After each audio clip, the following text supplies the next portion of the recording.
Okay, magandang gabi sa inyong lahat, mga taga-subaybay. At dito tayo na umuli sa ating topic ngayon, ang imperno sa Biblia. Brother Noel. Okay, magandang gabi, Brother John.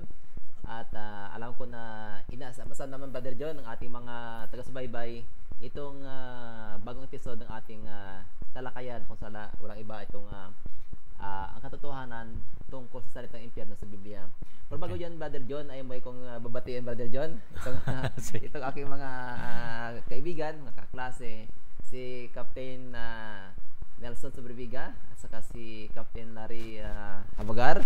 Mga kabatch ito sila, Brother John, sa maritime no na batch 85 namin ito sila. So magandang gabi sa inyo mga classmates. Sana patuloy niyong subaybayan itong mga tarakayan para lalo natin maunawaan ang katotohanan na nais iparating sa atin ng Panginoon. Brother John? So, pero bago tayo dadako, Brother Noel, tayo mga kaibigan, tayo po muna yuyuko sa isang panalangin. Tayo po'y manalangin. Dakila naming Diyos, kami po'y lalapit muli, Ama, sa inyong trono. Kami po'y nagpapasalamat na sa gabing ito muli ninyo kaming magagamit sa talakayan at sa katotohanan na aming ibibigay sa lahat naming taga-subaybay. Mari ba, Panginoon, aming pinapanalangin ang inyong banal na Espiritu na siya pong tumutulong sa bawat isa sa amin. Lalo't higit sa lahat, tutulungan din niya ang aming mga tagapakinig. Pagpapalain ang lahat na ang topic sana ngayong gabi, mapakinabangan ng lahat na darating sa punto na maunawaan ng tagapakinig namin ang katotohanan tungkol sa impyerno. Aming hinihiling, Ama, ang inyong pangangasiwa, hindi lang sa aming buhay, pati sa mga lahat ng mga taong makikinabang sa aming talakayan ngayong gabi. Umaasa kami sa inyong pangunguna ng lahat naming kahilingan, bibigyan ninyo ng katugunan. At sana ito, Ama, magbubunga ng maraming kaunawaan, kaliwanagan sa lahat. At sa pamamagitan nito, makikita ang inyong larawan at makapaglilingkod sila sa inyo ng tunay na paglilingkod at magtatapat sa inyo. Maraming salamat, Ama, sa pagdinig nyo sa aming dalangin. Ito po ay aming hinihiling sa pangalan ng aming Panginoong Hesus. Amen. Okay, dito na tayo, Brother Noel, sa ating talakayan. Kasi natin to, yung pangako natin yun sa ating mga taga-subaybay na abangan ang ating talakayan ngayon patungkol sa imperno sa Biblia. Now, kung ating pag-aralan, Brother Noel, no, ibabalik natin mula sa original. Saan ba nanggagaling ang termino na imperno? No? Kapag babasahin natin ang Biblia, no, ano bang mga katotohanan na papaloob sa salitang imperno o hell, no? Hell. Pagdating sa imperno, ano bang mga katotohanan na papaloob dito? No, mayroong isang nagsulat, sabi ni Frank Braden, ang imperno, mayroon po itong 4 na magkakaibang mga original na language sa Biblia. At itong mga original na mga salita ng Biblia, ng kanilang sinalin ito sa English, tinatawag nila ito na imperno. No? Ano po ang mga terminolohiya sa Biblia na tinatawag nilang imperno? Ang salitang imperno, pagdating doon sa English, ay mula sa salitang Una po, ito ay nagsimula sa lingwahe ng mga Hebrew at ito ay binibigkas nila na Sheol, Brother Sheol, John. Oo. Na ito isalin sa salitang English, ito ay isinalin sa salitang grave or libingan. Libingan. Okay, sa makita talata, Salmo o awit 16, Gis. Pagkasabi niya ay ganito, mga kaibigan. Sundan natin sa talata, no? For thou wilt not leave my soul in hell, neither wilt thou suffer thine Holy One to see corruption. Pagtitingnan mo yung talata, Brother Noel, ang talatang ito, tumutukoy ito sa kamatayan ni Jesus. Hula ito, no? Hula ito. Sabi ni, for thou will not leave my soul in hell. Ang tinutukoy dito ay libingan, Sheol, dito sa original, kapag babasahin mo sa Tagalog, no, sapagkat hindi mo iniwan ang aking kaluluwa sa Sheol, ni hindi mo man titiisin ang iyong banal na makakita ng kabulukan. Okay, so hula. Pagdating doon sa original, Sheol ang nakasulat. Okay. Pero pagdating doon sa translation sa English, tinatawag nilang Hell. imperno, no? Oo. Kaya nga ito yung dapat nating maintindihan. Amin itong pinapaliwanag kasi pagbabasahin ninyo ang English na Biblia, maraming mga nakasulat diyan na tinatawag na imperno, pero pagdating doon sa original, pag hindi mo alam yung original, malilito ka. Okay. Kaya nga atin itong inaayos ngayong gabi para inyong maintindihan ano bang mga salita sa original, pagdating sa English translation, tinatawag nilang Hell. hell, imperno. At, Dito, at kadalasan, Brother John, ang pag-unawa ng ating mga nagbabasa or nakikinig, ang salitang hell ay lagi itong isang lugar na kung saan ay naglalagablab na apoy. No, Okay. yan yung So ating mamayang na matatalakay dito sa pag-aaral na to, ano ba talaga ang tunay na kalagayan tinatawag na hell? Oo. Yung ano, kaya nga pangalawang salita, ito yung makikita natin sa Greek naman ito. Yung kanina Hebrew yung Brother Noel. Ang kahulugan ng Sheol ay libingan, no? Dito naman tayo sa pangalawa, ito yung Hades. Nagmula ito sa salitang Grigo. Ang ibig kahulugan ng Hades ay libingan din. Libingan din.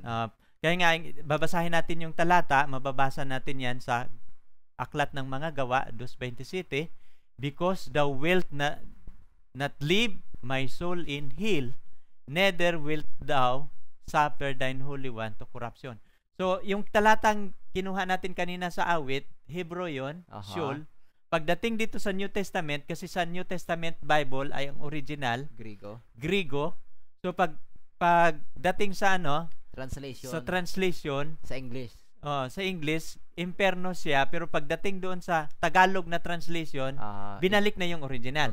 Pagbabasahin natin itong sulat sa ang Biblia, sapagkat hindi mo iiwan ang kaluluwa ko sa Hades. Okay. Nititiisin man ng iyong banal na makakita ng kabulukan. Now, kanina, Sheol sa Old Testament, sa Hebrew, pagdating sa New Testament, ang termino naman niya, Hades. Okay. Pero pagdating doon sa English, kahit subukan ninyong babasahin yung English ninyong Bible, puro hell ang translation ng English. Translation niya ay hell, no? So, itong ating mga scholars na nag-translate ito, nagkakaisa sila doon sa maging sa salitang Hebrew at salitang Grigo, nagkakaisa sila na ang translation sa English ay iisa lamang, kundi ito yung tinatawag na salitang hell. Ganun yung translation nila. Kaya nga, ito niyon, nakikita natin, dalawa na yung, yung una Sheol, ang kahulugan niya, libingan. Ang Hades, pareho lang din. Ang kahulugan niya, libingan, no? Ito yung ating nababasa. Kaya, mayroon ding, Brother Noel, katulad nito, paano ba natin patunayan na yung salitang Sheol o Hades ay libingan? Okay. For example, dito Brother Noel, pakibasa, no? Sabi sa mga Gawa 2:31 ay ganito, He, seeing this before, speak of the resurrection of Christ, that his soul was not left in hell, neither his flesh did see corruption. Okay, ang punto natin dito, Brother John, na gusto nating bigyan pansin dito, ay yung salitang hell, di ba? Na kung saan sa kadalasan na pagkaunawa ng ating mga kaibigan, ito ay isang lugar na mayroong apoy, naglalagablab. Na kung saan man ito, ang mahalaga naglalagablab. Ngunit kung totoo, mga kapatid, mga kaibigan, mga taga-subaybay, na ang hell, ang lugar ito ay naglalagablab na apoy, ay si Kristo, nung siya ay inilibing, siya ay nasusunog doon. Yun ang katotohanan noon kung atin i-apply ng literal itong hell na merong apoy, si Kristo ay talagang natusta doon. Kasi tatlong gabi. Doon siya sa lugar na yon. So kung atin ito ngayon unawain ng magandang pag-aunawa, simula doon sa original na salita, yung Sheol, translate sa English na grave. So ang ibig sabihin naman ng grave, ito yung libingan. At sa yung Hades ay libingan din. So maliwanag na itong hell na to ay hindi po siya isang lugar na merong apoy na naglalagablab. Pero nang binabanggit sa talata ay imperno pagdating na to. Pero pag titingnan ninyo sa original na Grigo ay Hades ang binabanggit doon. Kaya nga pag mayroong mga salita na Sheol, Hades, pagdating sa English tinatawag yan na imperno, Pero ano yan? Ang ibig sabihin niyang dalawang salita ay libingan. Libingan. Ang pangatlo namang tinatawag, Brother Noel, sa Griego, mula sa Greek, ito namang pangatlo ating pag-aralan, yung Tartaros. Okay. No? Pag titingnan natin itong, ang ibig sabihin ng Tartaros, isang region o space na surrounded this world. At madilim ito na lugar. Itong babasahin sa sulat ni Apostol Pedro. Sa English naman ito, Brother Noel. Okay. For if God spared not the angels that sin, but cast them down to hell, and deliver them into the chain of darkness to be reserved unto judgment. Mapapansin ninyo, ang original dito, yung impyerno ditong tinutukoy, Tartaros. No? Kaya pagdating doon sa Tagalog, impyerno pa rin ang nakasulat, Brother Noel. Sapagkat kung ang Diyos ay hindi nagpapatawad sa mga anghel nang nagkakasala, ang mga yaon, kung di sila ibinulid sa impyerno. Okay. Kaya mababasa ninyo sa Tagalog ninyong Biblia na nakasulat yung impyerno talaga. At kinulong sa mga hukay ng kalaliman upang ilaan sa paghukom. Okay. Kaya pag amin itong inaayos, bago natin talakayin ang tunay na larawan sa impyerno, amin po munang ipapakita sa inyo ano yung mga nasa original. Pagdating doon sa salin, sa English at sa Tagalog, tinatawag nilang impyerno. Pero dito yung ika-4, Brother Noel, no? Tartaros naman itong ating pinag-aralan ngayon. Dito tayo sa ika-4, yung tinatawag na Gehenna, no? No, ano naman itong Gehenna? Itong Gehenna, maraming bisis ito sa lahat ng mga sulat patungkol sa impyerno. Ito yung Gehenna na makikita talaga natin na nakasulat sa Biblia na ito na yung naglagablab na apoy, no? Kung ating babasahin, no, galing sa Griego ito na salita, yung Gehenna ay the valley of Hinnom, applied literally to the valley of Gehenna. Sa panahon ni Jesus Christ, mayroon talaga doong tambaka yun eh. Parang tambakan ng basura. Oo. Tapos mayroon talaga doong apoy araw-araw. Tuloy-tuloy yun eh. Tuloy-tuloy. Walang kamatayan, hindi namamatay yung apoy kahit yung mga patay na mga hayop tinatapon doon. Mga basura kasi nandoon palagi yung apoy araw-araw. Kasama dito na where in Christ's day all kinds of refuses were cast, including the carcasses of beasts, hayop, and buried bodies of criminals, fired with left burning to consume these waste materials. Tinatapon lang doon sa lugar na yan, ano? Pero ito yung Gehenna, ito yung tumutukoy, Brother Noel, katulad dito sa Mateo 5:22. No. Kung ating babasahin, datapwat sinasabi ko sa inyo na ang bawat napupuot sa kanyang kapatid ay panganib sa kahatulan. At ang sino mang nagsasabi sa kanyang kapatid, raka, panganib sa Sanhedrin. At ang sino mang nagsasabi, ulol ka, ay mapapas sa panganib sa impyernong apoy. Mahirap na, Brother John, magsalita ng ulol, ano?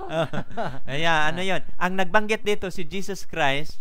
At pag titingnan mo yung impyerno dito, Brother Noel, na apoy, pag titingnan sa original, ito yung Gehenna sa original na Griego, o sa ibang mga Griego, magkakaiba pala kasi sa mga Griego pala na mga Biblia, Brother Noel, hindi lang isa ang nag-translate.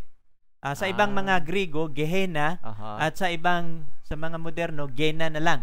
Pero itong Gehenna, tumatukoy ito sa everlasting punishment in hell. Okay. Kaya ito yung ating ginagamit at ito yung ating pag-aralan ngayon, Brother Noel, ang salitang Gehenna. Hindi yung Sheol, hindi yung Hades, hindi yung Tartaros, kundi ang ating pag-aralan ngayong gabi, ating pag-aralan ang impyerno na naglagablab na apoy. No, ito yung binabanggit sa Biblia na ating pag-aralan ngayon, no? Kaya nga atin na itong nababasa, no? Ito yung mga Gehenna. For example din dito, Brother Noel. Sa 22 yung ating binabasa. Okay. Babasahin naman natin yung 29 at 30. Okay, ito yung sinasabi niya. Mayroon kayong mga Biblia, pwede niyo pong sundan. And if thy right eye offend thee, pluck it out and cast it from thee. For it is profitable for thee that one of thy members should perish, and not that thy whole body should be cast into hell. Sa 30, ito pong sinasabi niya, and if thy right hand offend thee, cut it off, and cast it from thee.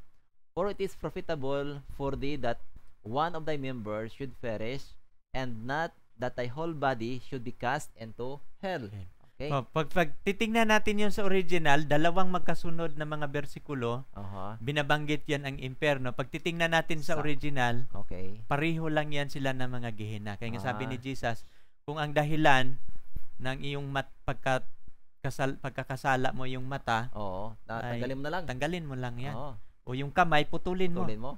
Kasi sa buong katawan ang itatapon sa impyerno. Pag titingnan yan sa original, gehena, Brother Noel. So, merong apoy. Apoy talaga. Kaya nga, kung ating pag-aralan sa Biblia ang salitang impyerno, ito talaga ay isang apoy na naglagablab na doon itatapon ang isang makasalanan. Okay, kasalanan. Okay. Dito tayo kaya kahit dito, Brother Noel, at huwag kayong mga takot sa mga nagsisipatay sa katawan, datapwat hindi makakapatay sa kaluluwa. Kung di bagkos, ang katakutan ninyo yaong makapuksa sa kaluluwa at sa katawan sa impyerno. So pag titingnan din nyo yung impyerno dyan, sa original, gehena pa rin. Ito yung tinutukoy ni Jesus Christ na ito yung gehena, dito itatapon ng Diyos ang mga tao na isang makasalanan. Ito yung naglagablab na apoy. No? Totoo ba na ang impyerno ay walang katapusan? Ito yung ating pag-aralan ngayon, Brother Noel. Totoo ba ang impyerno ay walang katapusan o parusa na walang hanggan, paghihirap sa apoy? No, ito yung ating talakayan ngayon. Ating titingnan paano ba ito nakasulat sa Biblia? Doon sa tanong kanina, Brother John, yung sabi mo na yung bang apoy na walang katapusan? Meron akong gustong ibigyan emphasis yung ganong kaisipan na kung saan minsan tayo mga tao ay naawa tayo sa ating kapwa-tao, di ba? Minsan pag nasaktan nga yung aso, tayo ay hindi tayo maganda ating pakiramdam dahil nakita natin na nasasaktan. Meron mga tinatawag na mga atheist, Brother Jun. Ito sila ay hindi sila naniniwala sa Diyos. Pero sabi nila, kami ay humanitarian. Kumbaga, meron silang awa sa kanilang kapwa-tao. So, kung atin ngayon dadalhin, Brother John, ang mensahe sa kanila na ang Diyos natin ay isang Diyos ng pag-ibig, at atin naman silang sasabihan na ang tao na masama ay magdurusa sa lugar na to, sa isang lugar na apoy na naglalagablab na walang katapusan, ay ang sabi nila, hindi na kami magiging Kristyano, ayaw namin maglingkod sa Diyos na yan na kung saan kami itatapon at sunugin ng walang hanggang. Parang notorious ang dating. Notorious ang dating noon. So mga kaibigan, pakinggan niyo mabuti itong mga punto na to na ating mapapatunayan na ang ating Diyos ay hindi po siya isang notorious na Diyos. Siya ay isang Diyos na mapagmahal at ayaw niyang ang tao ay mapunta dito sa lugar ng Gehena na mayroong naglalagab na apoy. Okay, Brother John? Ang ano ko din dito, Brother Noel, mayroon din akong madagdag, buti binuksan mo yan. For example, ang isang tao na matay, marami kasi mga tao, Brother Noel, na matay 20 years old, 15 years old. Kunti lang ang kasalanan. For example, mayroon lang siyang pagnanakaw sa isang maliit na bagay. Yun lang yung dahilan. Yung dahilan. Tapos, susunugin siya ito million of years, walang katapusan. Saan natin makikita, mag-fit in yung sinasabi na God is love. Kung ganun ang kanyang pamamaraan ng parusahan doon sa mga tao na nagkakasala. Yun din, Brother John, lagi ang pinupunta ko doon sa aming mga inaaralan. Saan na makikita ang katangian ng Diyos na pag-ibig? Lagi natin naririnig, God is love. Ngunit kung ito, Brother John, itong impyerno na to na sinasabi na mayroong apoy na hindi natatapos at itatapon nga, ilang taon naman namuhay? 20 years? 20 years lang. Nagkasala ng konti, tapos all throughout, millennium, millions of years, tapos susunugin siya. Walang katapusan. Anong Diyos yun, Brother John? Kaya nga ito yung ating pag-aralan ngayon. Totoo ba na ang impyerno ay walang katapusang parusa o walang hanggang paghihirap sa apoy? No? Ating pag-aralan ito kung paano ito nakasulat sa Biblia. Now, for example, dito, Brother Noel, ating titingnan yung talata. Pag kayo magbabasa ng Biblia, titingnan ninyo kung paano ang pagkalagay sa termino ng impyerno. Titingnan natin dito. Pag babasahin natin yung Matthew 18, versikulo 8, wherefore, if thy hand or thy foot offend thee, cut them off. Ito yung sabi ni Jesus. Oo. And cast them from thee. It is better for thee to enter into life hath a maimed rather than having 2 hands or 2 feet to be cast out to everlasting fire. Okay. Dito naman sa Brother Noel 25:41. 41, then shall he say unto them on the left hand, depart from me, ye cursed, unto everlasting fire, prepare for the devils and his angels. Titingnan ninyo, mga kapatid, nilagyan namin ng kulay pula itong everlasting. Parang nasusunod na, no? Everlasting fire, no? Titingnan ninyo, ang sinasabi ni Jesus, sabi niya, kung ang kamay natin o paa, ito yung dahilan sa ating pagkakasala, putulin natin ito pareho. Mas mabuti pa daw na mabagal ka man pumasok sa buhay, at least save ka. Hindi ka makalakad, wala kang kamay, pero naliligtas ka. Kaysa itatapon ka, kumpleto ka, pero itatapon ka doon sa everlasting fire. Ganun din sa pasaapoy kayo na inihanda sa diablo at sa kanyang mga anghel. Yung everlasting fire. Mapapansin mo dito, ang nilagyan namin yung pula na everlasting, ang everlasting dito, ang itatapon doon sa apoy, Brother Noel, hindi everlasting. Hindi yung ang tao ang everlasting na maghihirap. Kundi ang tinatawag doon na everlasting, yung ang apoy. Fire. Okay. No? Kaya papansinin ninyo, ano ba ang everlasting fire?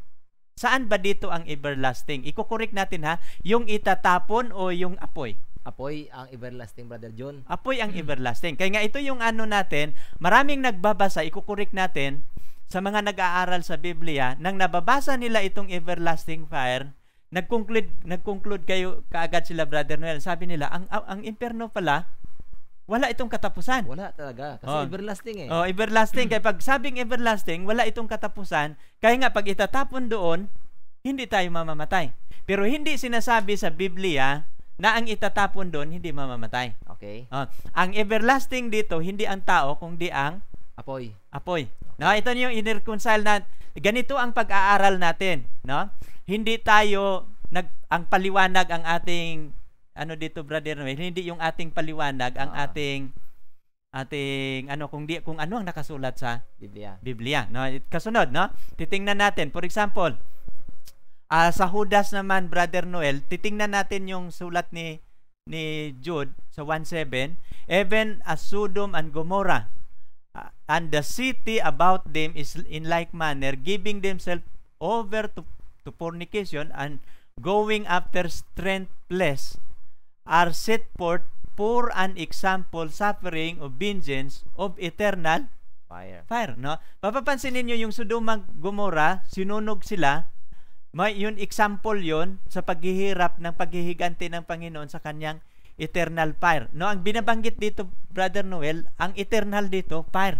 Okay. No, kaya nga maraming nakasulat sa Biblia na eternal pero hindi yung sinusunog. For example, yung Sodoma at Gomorrah. Mayroon pa ba ngayong wala na, di ba? Nung sa ilang record ng ginagawang excavation, Brother John, itong Sodom and Gomorrah ay natagpuan itong lugar na to na most probably ito yung exact location ng syudad ng Sodom and Gomorrah. At nakita nila doon, Brother John, na ang ash doon ay talagang makapal talaga siya. So most probably ito siya. At nakita nila doon na sabi ay ito bumaba ang brimstone dito, Brother John, sa isang mga brimstone. So ang pagkasunog ito ay hindi lamang siyang ordinary na pagkasunog.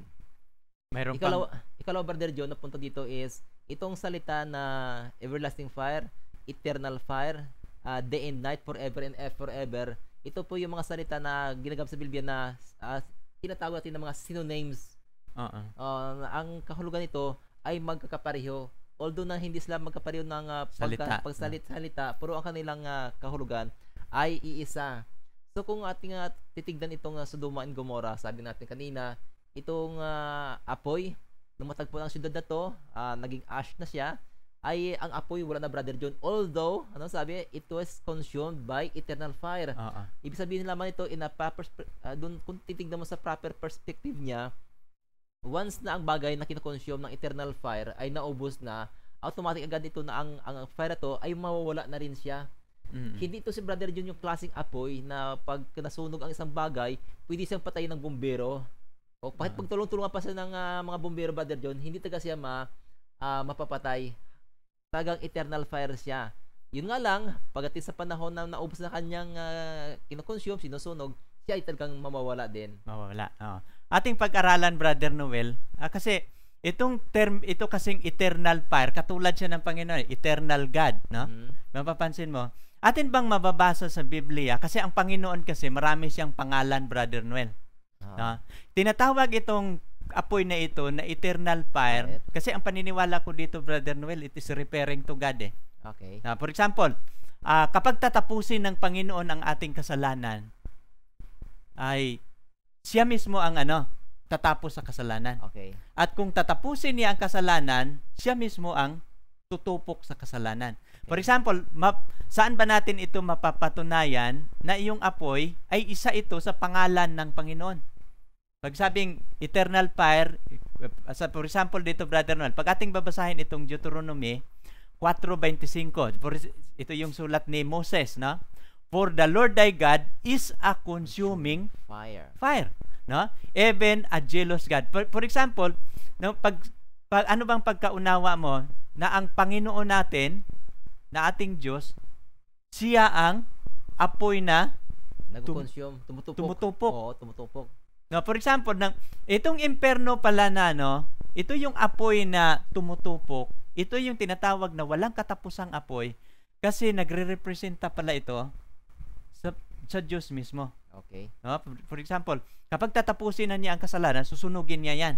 Pero ang magsunog niyan, siya mismo. Okay. Sapagkat our God is a consuming fire.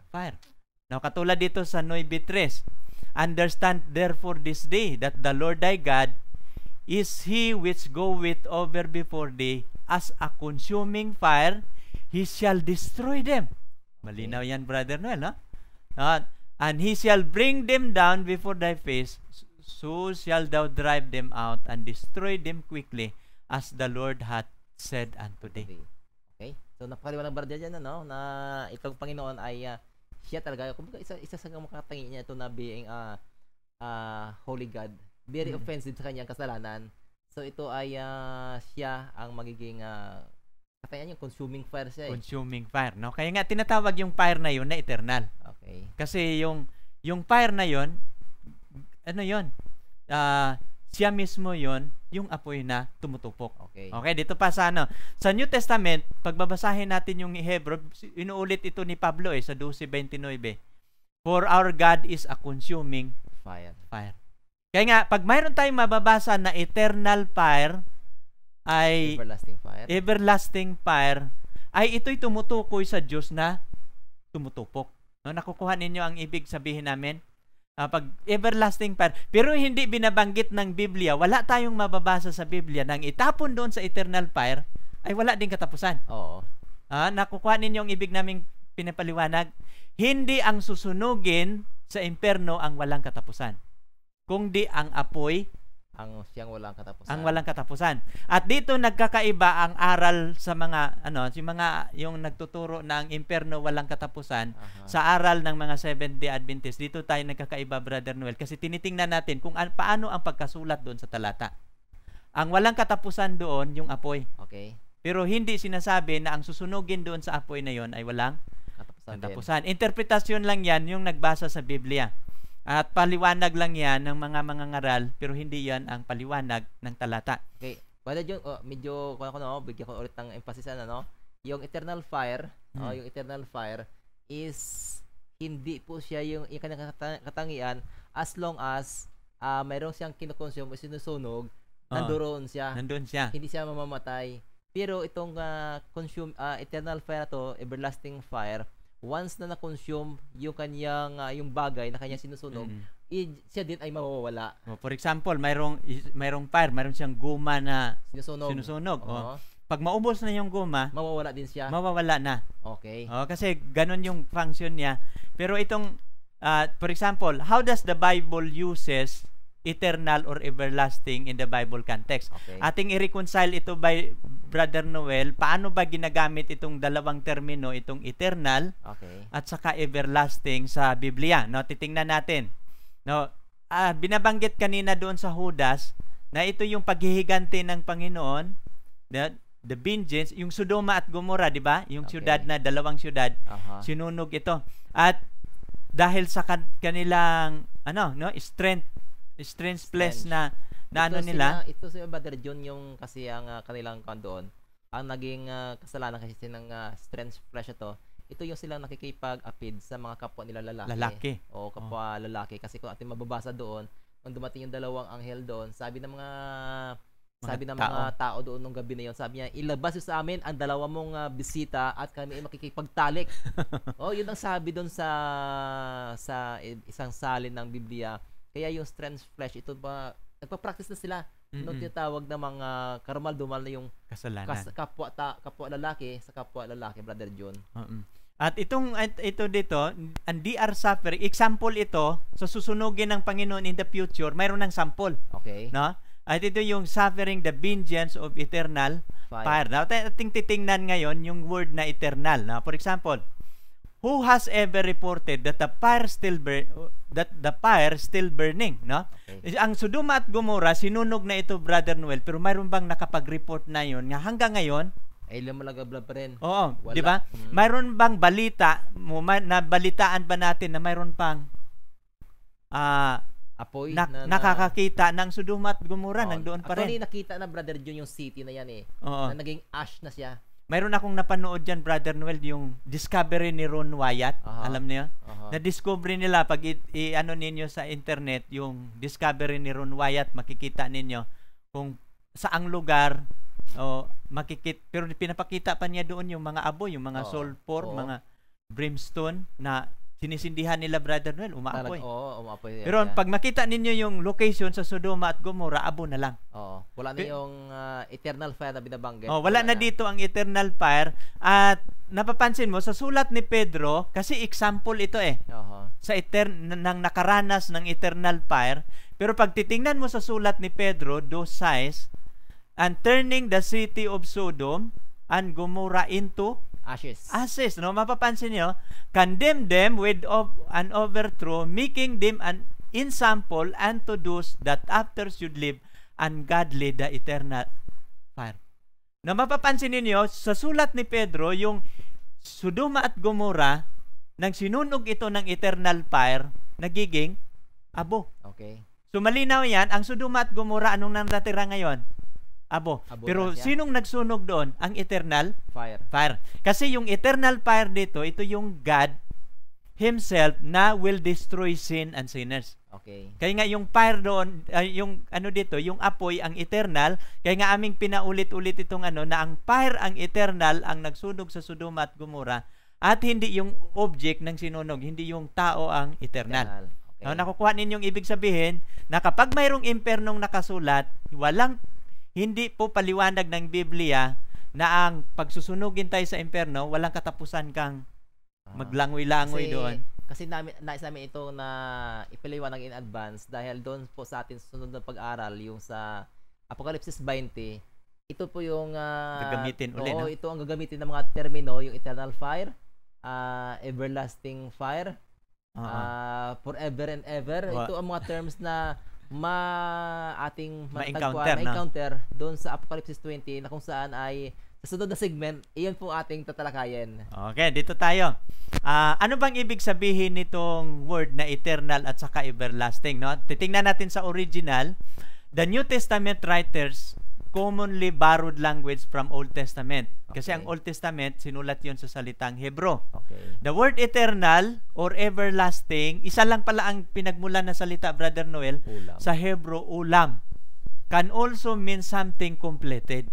Okay. Now, for example, kapag nang sinunog yung Sodoma at Gomorrah, nung nakompleto na ang pagsunog, nagiging abo na sila, then, ang yung apoy na eternal fire ay nahinto din. Nawala na siya. Kaya nga, yung word na eternal o everlasting, galing yan sa salitang Hebrew na ulam. Ang ibig palang sabihin yan, Brother Noel, ay completed.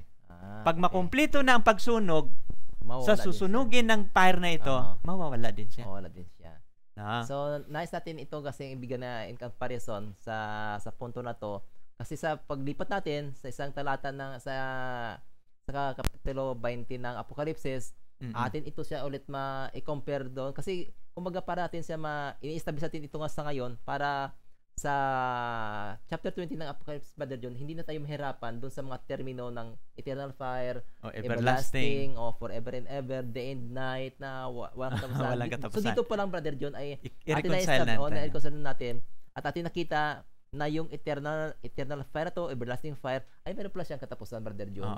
Pag makumpleto na ang pagsunod, wala nang natitira, mamatay ang mamawala siya. Apoy. Kagaya dito sa Exodo 21 verse 6, then the master shall bring him, for example, yung salita naman na forever. Okay. Now, for example, sa chapter 20, forever and ever ito day and night, forever and forever. Nasitol na natin yung Brother Noel, yung salitang termino na eternal, eternal fire, naintindihan na natin. Dito tayo ngayon sa salita naman na forever. Okay. No, saan ba ang mga talata na sa Old Testament na nagbanggit ng forever, no? Okay. For example, itong 21 verse 6, no? Ikaw, Brother Noel, magbabasa, no? Okay, ang sabi niya 21 verse 6, then his master shall bring him unto the judges.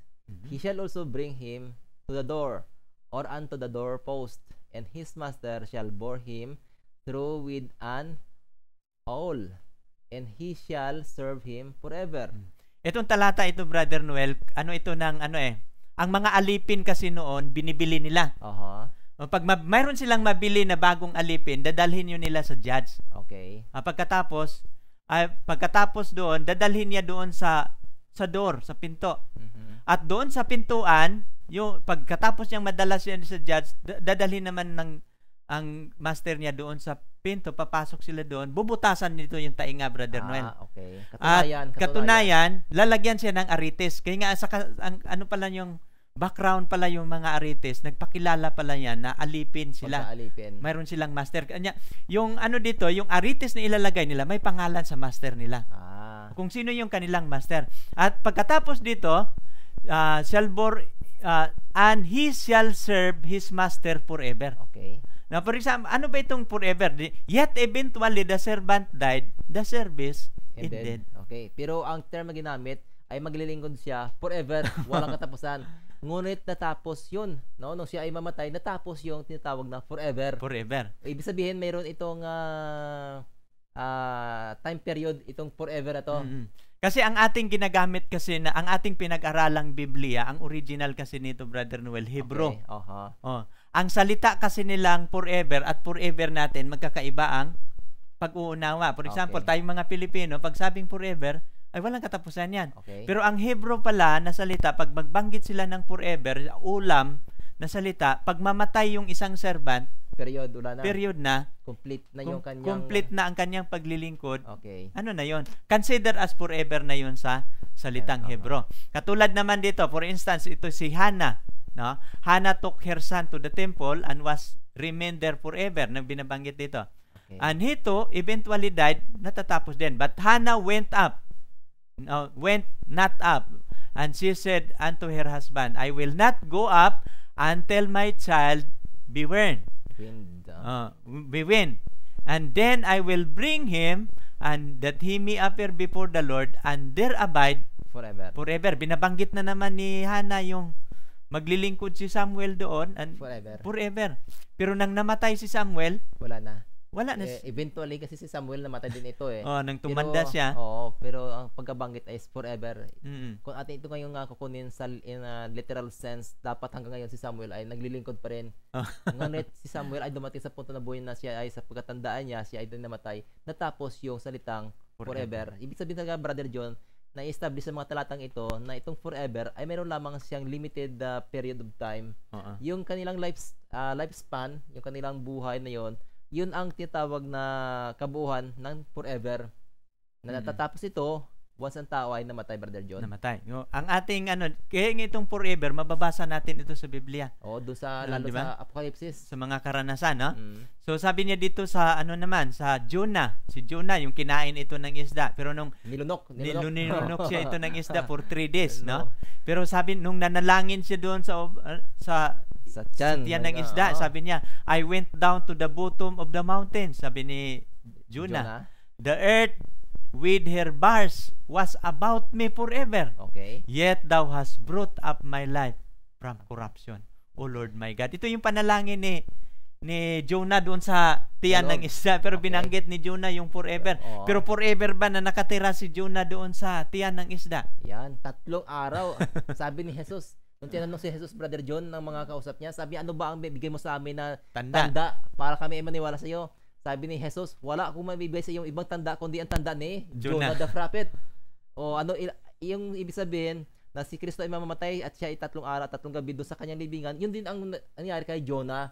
Si Jonah ay 3 araw at 3 gabi doon sa loob ng tiyan ng isda. Ngunit sa panalangin ni Jonah, sinabi na forever. Which is after 3 days, siya lumabas. Ngunit sabi ay forever. So, Brother John, maganda talaga itong ating pagpapaliwanag, Brother John, dahil atin lubos na nanawaan na itong mga termino na to, mga terminology na to, ay dapat talaga siyang i-apply sa puppet perspective niya. Kaya nga, yung salitang forever, mayroon siyang specific time period. Na. Pag natapos yon, wala na. Now, dito tayo sa mga iba't ibang tawag sa Biblia ng impyerno. For example, katulad dito sa Job, no? Fire shall consume. Kaya nga itong papapansin mo yun, itong impyerno, apoy ito na magko-consume. Parang paano ba natin ipapaliwanag itong consume? For example, mayroon ano ba itong consume, no? Okay. Nung kami, Brother John, ay nasa probinsya, nung mamaliit kami, sabi ng aming tatay, kumuha ka ng mga panggatong na kahoy. Ang characteristic, Brother John, ng apoy, kung ikaw yan nasa dapog yung bang lutuan, mga classmate, yung lutuan natin sa probinsya, yung dapog, na kung saan ito ay nilalagyan namin ng kahoy. Mapapansin mo, Brother John, yung kahoy ay unti-unting umiiksi. At mula doon sa kahoy na yon ay nandoon yung ash, nagpo-produce ng ash, at unti-unting nauubos yung kahoy. Kino-consume siya, Brother John, hanggang sa maubos. So, ibig sabihin, itong apoy na ito na mag-consume, parang papel, no? Pag susindihan mo yung papel, hawakan mo, pag maubos yung papel, na-consume na siya. No? Ganon din ang paliwanag sa Biblia, ito katulad itong Job 15:34, in the congregation of hypocrites shall be desolate and the fire shall consume the tabernacles of bribery. Dito naman sa Deuteronomy 5:25, now therefore why should we die? For this great fire will consume us, no? Ito yung ang punishment ng Panginoon, itong apoy, pag susunugin tayo doon, makukonsume tayo. Ibig sabihin, maut-ut tayo, mauubos tayo, Brother Noel. Ubos talaga. Katulad ng Sodoma at Gomorrah sa sulat ni Pablo, naging abo. Naging abo sila. Kaya nga, dito naman sa awit, ano naman dito? The flame that burn up the wicked. Ang apoy na susunog sa makasama. Di ba? Mayroong mga bahay na nasunog, Brother Noel. Sunog kasi ang binabanggit dito. Pero mayroon bang bahay na nasusunog na nanatili pa ring bahay? Itong Brother John, itong linggo lang, kasi ang duty ko po ay doon sa orthopedic. Hindi po nag-duty sa hospital, kundi nagdadala ng mga estudyante sa hospital. Alas 6 ng umaga, bago sana mag-jogging. Itong street na to ay doon kami dumadaan lagi, Brother John. Pagdaan ko doon, sabi ko, bakit may mga bombero na sumusunod sa akin? So doon pala sa kabilang kanto, ay mayroong sunog, Brother John, bahay na nasusunog. Hindi na ako nakapag-jogging, Brother John. Nanonood ako ng bahay na nasusunog hanggang sa matapos. So yung sabi mo kanina, yung bahay na nasusunog, pagkatapos ba ng sunog, tumatayo pa siya. Hindi na, Brother John. Kasi in the first place, makita mo talaga, Brother John, mo yung apoy na naglalagab na gano'n. Talagang ang mga gamit doon, yung mga kahoy, ay talagang babagsakan talaga siya, Brother John. Kaya nga ito yung paliwanag ng Biblia. Kapag susunugin tayo nitong impyerno, sabi niya, fire was kindled in their company, the flame burned up the wicked. So kung susunog ito sa sa mga makasalanan, katulad ng bahay na susunugin, Brother Noel. Talagang makwanta ito, Brother John. Makukonsume talaga siya. Consume talaga siya, no? Kaya nga maraming paliwanag katulad din, unto hell, unto the fire that never shall be quenched. Mayroon ding ito Brother Noel, medyo mabigat ito. Kasi binabasa nila itong Marcos 9, 45 hanggang 47. Ating isisettle din ito. And if they put open thee, cut it off, sabi dito. It is better for thee to enter unto life than having 2 feet, no? And to be cast unto hell, into fire that never be quenched. Yung fire daw na hindi mamamatay, Brother Noel. So, walang kamatayan yung fire, no? Parang eternal ang kanila ding kanilang uod hindi din namamatay. Fire is not quenched, no? And if then ganun din sa cast into the hell fire, no? Mapapansin ninyo ay yung salitang kahit papatayin, hindi mamamatay ang apoy. Mapapansin ninyo dito, ang hindi mamamatay dito, Brother Noel, hindi yung sinusunog, yung object of yung pagsunog, di ba? Hindi ang tao dito ang hindi mamamatay. Kung di ang apoy. Kaya nga ating isisitol ito. Kaya nga maraming nagbabasa dito, itong impyerno wala itong katapusan, kahit papatayin hindi ito mamamatay. Kasi itong apoy na sumusunog, ang Diyos ito. No? Kaya nga babanggitin namin ang hindi mamamatay dito yung apoy. Pero hindi binabanggit na yung susunugin sa apoy na hindi mamamatay. Yung object nandoon sa apoy. Kaya nga ito yung inililinaw natin ito, no? Kaya katulad dito, kasi yung hindi mamamatay, no? Sinulat na rin yan sa Old Testament sa Jeremiah 17:27. Pakibasa, Brother Noel, no? Sabi niya, but if you will not hearken unto me to hallow the Sabbath, and not to bear a burden, even entering in at the gates of Jerusalem on the Sabbath day, then will I kindle a fire in the gates thereof, and it shall devour the palaces of Jerusalem, and it shall not be quenched. Ito yung prophecy ito ni Jeremiah, kasi nilabag nila ang Sabat. Pero sabi ni Jeremiah, sabi ng Panginoon, kung inyong lalabagin ang aking Sabat, nagdala pa rin kayo ng mga pasanin, papasok sa mga pintuan. Kung hindi ninyo ihinto ang ganitong gawain, sabi niya, I will kindle a fire. So siya? And in the gates thereof, and it shall devour the palace of Jerusalem.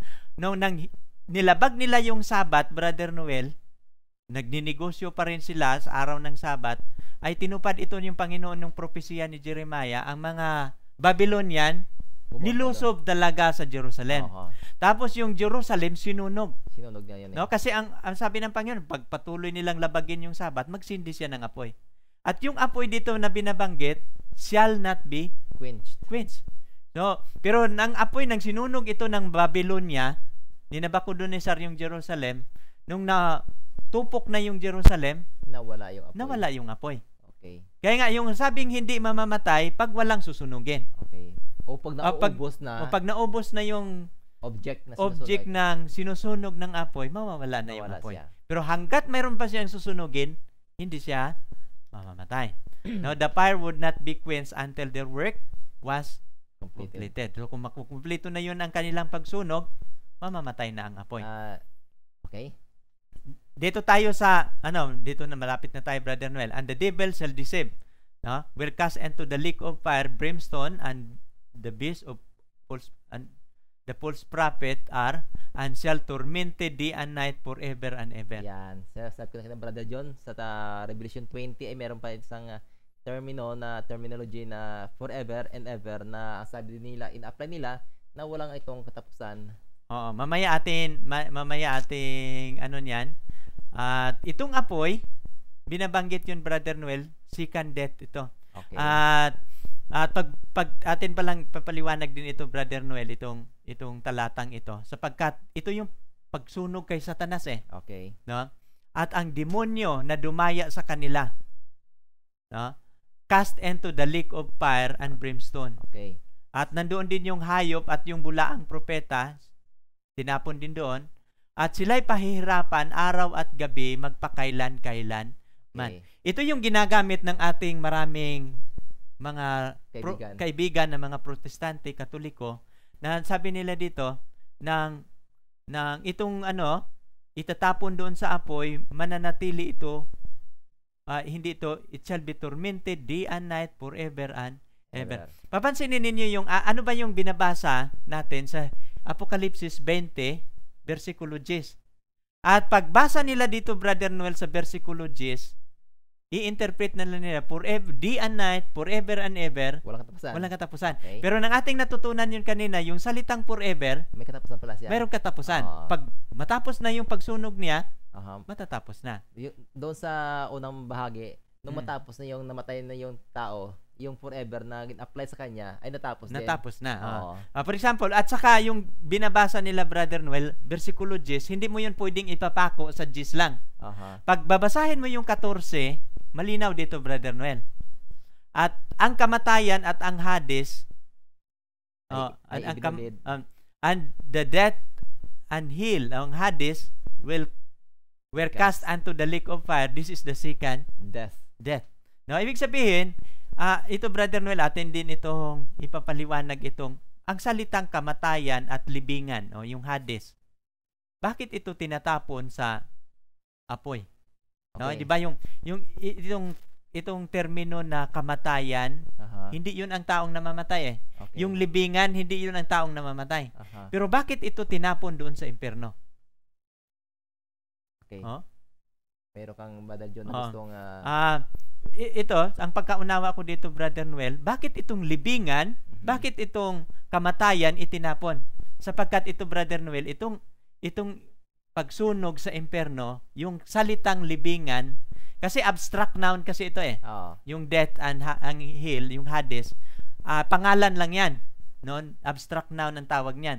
So, ang pangalang libingan, ang pangalang kamatayan, pagkatapos sa pagsunog sa impyerno, mawawala ng mamamatay, Brother Noel. Wala na. Kaya nga, hindi na kailangan yung obsolete na sila yung cementerio, wala nang ililibing doon sa Ibig cementerio. sabihin doon after ng second death ay hindi na ito matagpuan ang salitang death, no? Wala nang kamatayan at wala nang libingan. Kaya nga sa impyerno na gagawin na susunog sa mga masama, susunog kay Satanas, kahit yung pangalang libingan at kamatayan, isama na rin doong susunugin. Okay. So, Brother John, ito ay patikim lamang doon sa Revelation 20, ito sa sunod natin na episode, ang kabuhan mula sa talatang 1 hanggang sa verse 15. Verse 15, ito isa-isahin natin ito, Brother John, para lubos natin manawaan ang mensahe ng Apokalipsis 20. Sabi pa dito sa 15, Brother Noel, and whosoever was not found written in the book of life cast unto the lake of fire. Pero itong lake of fire, second death na yan, Brother Noel. Ito, Brother John, sa ngayon, ito yung lake of fire to. Ito yung ating gustong ipabatid o ipaalam na itong lugar na to sa ngayon ay hindi ito siya nag-i-exist, Brother John. Ito yung Gehenna na to na ating kanina na nakuha, na siya yung salita na ginagamit sa mga talatang ito ay hindi pa ito siya nag-i-exist. Okay, makita natin ito siya sa kabuuan ng pag-aaral ng Apokalipsis 20. Ito din, Brother Noel, kaya nga titingnan natin yon yung the opposite of eternal life. Ang kasi paliwanag ng iba, kung mayroong eternal life, mayroon ding eternal torment. Okay. Pero pag titingnan mo ang Biblia, hindi yun, wala kang mababasa na eternal torment. Okay. Ito yung the opposite of eternal life is not eternal torment, but second death. Okay. Kung sa simpleng pag-iisip, Brother John, gusto ko itong bigyan na pansin. Kung ako, Brother John, ay maligtas, sa panahon ako ay nasa langit na, supposed to be dapat ang langit ay isang lugar na napakasaya para sa akin. Ngunit, Brother John, kung ako ay mamuha sa loob ng million and billions of years, at nakikita ko naman ang isang lugar na umuusok, nangangamoy. Sabi ko, Panginoon, ano ba yung naamoy ko? Ay, yun yung laman ng nanay mo na sinusunog hanggang sa ngayon. Ang nanay ko, Brother John, ay namuhay na naman, sabihin natin, ng 70 years. Pero kasi opposite kung merong eternal life, sabihin natin na eternal torment, ibig sabihin kung gaano na katagal na nandun sa langit, ay ganoon katagal ang aking nanay doon sa impyerno. Brother John, isang ano yung ating term? Isang notorious na Diyos ang ating naglilingkuran, Brother John. At ayaw natin ng ganun. No? Ayaw natin na hindi ganun ang plano ng Diyos para sa atin. Sa kabuuan ng pag-aaral, Brother John, ng Apocalypse 20, atin makikita na hindi ito ang plano ng Diyos para sa mga masasama. Hindi niya papayagan na panghabang panahon ang impyerno o yung eternal torment na yan ay nandyan. Kasi Brother John, hindi ko maisip na maging masaya ang langit eh. Kung meron ako nakikita na susunog, na aamoy, lalo pag face to face nakikita yung aking nanay o kaya yung aking kapatid. O baka naman, Brother John, ako nandoon. Paano ka, Brother John, maging masaya? O, di ba? Sabi mo si Brother Noel, kasama-sama ko yan tuwing gabi doon na nagsasalita, tapos nandoon siya. Ay, di ba, Brother John, ano kaya mararamdaman mo, Brother John, na ikaw ay 1 billion years na doon sa loob ng heaven, ako naman sa labas, 1 billion years din. Tapos magiging masaya ka? Maging masaya ka, Brother John? Pero mayroon akong libro na mayroon akong nababasa yung mga sa teaching sa yung nagtuturo ng eternal torment. Oo. Nang binabasa ko yung libro nila, sabi nila, kapag makikita daw ng mga banal, Brother Noel, na ang mga masama naghihirap, malaki daw kasayahan sa harapan ng Panginoon. Parang na nila na tuwang-tuwa sila. Pero nang nakikita, ito'y paliwanag ng mga naniniwala na ang impyerno walang katapusan. Okay. Pero opposite ito sa likas ng Panginoon na pag-ibig. No? Kahit nga tayo na isang makasalanan, naawa nga tayo. Doon sa aso na tinatyakan. Habas mo yung tao, Brother John, na parusahan mo sa ng billion of years na walang kamatayan. Kaya nga itong turo, hindi ito turo ng Diyos sa ating mga Biblia. No? Ito lang, paliwanag lang ito ng mga ngaral, hindi nila nasitol ng maayos ang mga talata ng Biblia. Ating pag-aralan, dito tayo ngayon, lalabas na tayo ngayon sa ganang talakayan. May impyerno na ba ngayon? Yan. Okay, ito yung ating sasagutin, Brother Noel. Pagbabasahin natin yung Mateo 25:41.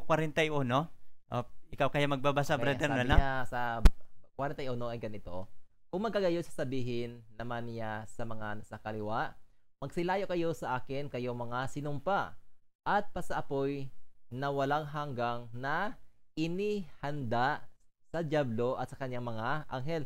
Brother John, inihanda pa lang pala yung apo na yun. Napapansin ninyo? Kasi maraming naniniwala dito, Brother Noel, na mayroon ng impyerno. Ang paniniwala nila, pagkatapos mamatay, diretso agad sa impyerno? Pag masama? Ang iba naman, diretso sa langit. Sa langit. Purgatorio. Mayroon pang purgatorio yung isa. Okay. No? Kaya nga, pag pupurgahin ka sa panalangin, para makalipat ka. Pag hindi ka mapupurga sa panalangin, at tuloy ka. Impyerno ka. Pero pag babasahin natin yung talata sa Biblia, hindi pala totoo, Brother Noel, na mayroon ng impyerno. Inihanda pa lang. Inihanda, at kanino ito inihanda? Inihanda sa diablo at sa kanyang mga anghel. Itong impyerno pala, Brother Noel, hindi ito para sa tao. Dapat. Di ba? Pag titingnan mo, inihanda ito ng Diyos, ibig sabihin, wala pa. Hindi pa nag-exist. No? Kung pagsabing inihanda, nakaabang pa lang ito, pero ang susunugin nito, ang diablo at ang kanyang mga yan ba yung, meron ba, Brother John, mga tenses, di ba, sa verb? Yung mga verb. Meron siyang tinatawag na past tense, present tense, at saka future tense. So, itong inihanda, future ito, kasi naghanda siya, kahapon, naghanda siya. Hinahanda niya ngayon, at inihanda niya para kinabukasan. Ibig sabihin, itong verb na ginamit ito, Brother John, na inihanda, ito ay application nito somewhere in the future ito, Brother John. At kung gusto ninyong mabasa yung talata, bubuksan ninyo ang inyong mga Biblia, Mateo 25:41. Lahat naming paliwanag na sa Biblia yan. At kung sabayan lang ninyo kami, intindihin ninyo mga bawat talata, maintindihan ninyo kung ano ang ibig sabihin sa salitang impyerno. Brother John, ibalik mo ang isa pa, balikan natin konti, no? Gusto ko lang bigyan niyo pansin yung mga kaibigan. Itong Lake of Fire to, kung saan ito ay inihanda sa diablo at sa kanyang mga anghel, hindi po ito, Brother John, inihanda para sa tao. Diba? Maliwanag yan, no? Hindi sinama niya yung tao dyan. Hindi ay isinama sa pagsuot ito sa mga tao. Supposed to be dapat ang plano ng Diyos nung siya ay namatay sa cross, ang lahat ng mga tao ay predestined ng Panginoon na dapat maligtas. Dapat maligtas.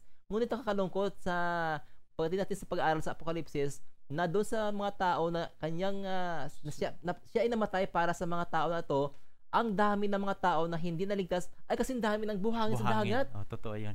So atin itong mga tatalakay doon sa Apocalypse 20. Kaya lang dito, napapansin ko din dito, Brother Noel, sa talata, magsilayo kayo sa akin, kayong mga sinumpa. Yung mga nasa kaliwa na yung simbolo ng kambing, yung mga tao na sumunod sa apak ni Satanas, nagre-rebelde sa Panginoon, kasama sila dito, Brother Noel pala, no? Hinihanda sa Diablo at sa kanyang mga angel. So, ang hinihanda lang talaga itong ay mga si Satanas lang at ang kanyang mga angel. Nakikita mo yung mga angel, napakarami. 1/3 yata, brother, no? 1/3 sa mga anghel sa langit na nagrebelde kasama dito sa mga inihulog sa lupa na to. At itong si Satanas at ang Diablo ngayon, hindi pa, ang paniniwala ko, Brother Noel, noon, ang paniniwala ko, ako'y Katoliko pa, dalawang walang katapusan. Pag maligtas ka, doon ka sa langit, ang in charge doon, ang Diyos, ang Panginoon. Pag hindi ka maligtas, si Satanas naman ang may hawak doon sa impyerno. May hawak sa brother. May pagkalawit, di ba? Siya tagatapon doon sa mga hindi maliligtas. Pero nang pinag-aralan natin ang Biblia, hindi pala. Hindi pala yung ang impyerno pala, para pala ito sa Diablo at sa kanyang mga anghel. Dito, Brother John, dito sa ating pinag-aralan na to, para tayo dito, Brother John, na kumbaga ay mayroong game, mayroong laro. Ngunit dito sa laro ito, tiyak natin kung sinong side ang panalo. Tinakda ng Diyos na darating ang panahon na tatapusin niya si Satanas sa pamamagitan ng eternal fire na to. Ang tanong ay mga kaibigan na ganito, kung tayo tiyak na ang side ng Panginoon ang winning, bakit tayo tumataya? Sa side ng Diablo? Brother John, di ba? Mapapansin mo, bakit tayo, kumbaga ako din, si Brother John, kami din ay mga tao na may nagkakasala. Ngunit, nandoon yung ating desire na sumunod sa yapak ng Panginoon. Ngunit marami talagang mga tao na ang kanilang panahon ay lagi na lang tinataya sa side ni Satanas. Kaya, kumbaga, dito sa ating sa Apocalypse, binabanggit na sing dami ng buhangin sa dagat ang hindi maliligtas. At nakakalungkot yung Brother John. Yun yung atin namang pag-aralan, kasi kanina, Brother Noel, ating pinag-aralan yun na may impyerno na ba ngayon, nasagot na natin yon. Ating pag-aralan naman, kung mayroong impyerno na inihanda, saan naman ang magiging lugar, yung location naman, Brother Noel, ating pag-aralan, saan naman ang location o lugar na magkakaroon ng impyerno, Brother Noel? Ang paniniwala ng iba, ang impyerno daw, nasa ilalim ng lupa, no? Atin itong babasahin sa Biblia. Ang Biblia mismo ang magsasalita kung saan ba ang gagawing lugar na magiging lugar ng impyerno kapag ibubuhos na ito ng Panginoon. Pakibasa, Brother Noel. Sa ikalawang Pedro, Kapitulo 3, sa talatang 6 at 7, ganito po sinasabi, nasa pamamagitan din nito ang sanlibutan. Ang sanlibutan noon na inapawan ng tubig ay napahamak. 7. Ngunit ang sangkalangitan ngayon at ang lupa sa pamamagitan ng gayon ding salita ay iningatang talaga sa apoy na itinataan sa araw ng paghuhukom at ang paglipol sa mga taong masasama. Napapansin niyo? Okay. Di ba sa panahon ni Noe, inapawan itong lupa, Brother John? di ba yung flood, nagkakaroon ng baha sa buong sanlibutan. Pagbuong sanlibutan yung Brother John. Ang naligtas lang 8. Pero dito sa city, Brother Noel, ngunit ang sangkalangitan ngayon at ang lupa dito binabanggit, no, ito yung magiging lokasyon. Sa pamamagitan ng gayon ding salita, iningatang talaga sa apoy. Tinatalaga na pala ito sa apoy, Brother Noel.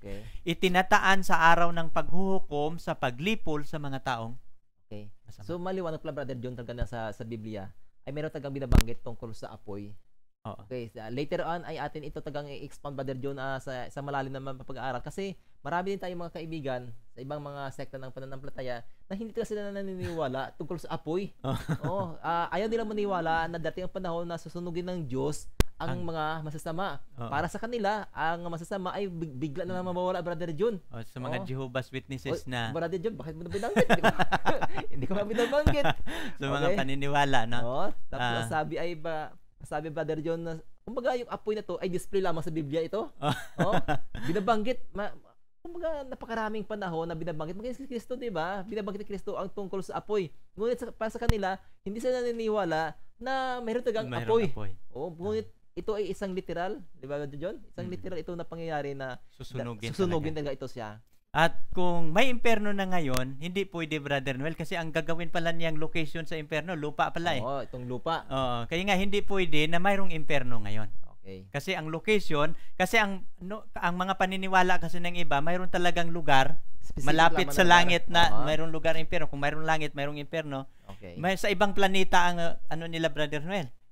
Ang lokasyon. Pero hindi, kasi sabi dito lupa eh. Itong lupa natin, Brother John. Oh, ito yung lupa, dito talaga ang magiging lokasyon sa impyerno. Pag titingnan natin yung ating planetang Earth, sa pagdating ng pagsunog, ay susunugin talaga yung ating planeta, Brother. Kung paano sa panahon ni Noah, sabi, di ba? Pang buong salibutan na tubig. Ito ay pang buong salibutan ito na apoy. Apoy, no? Maliw na yan.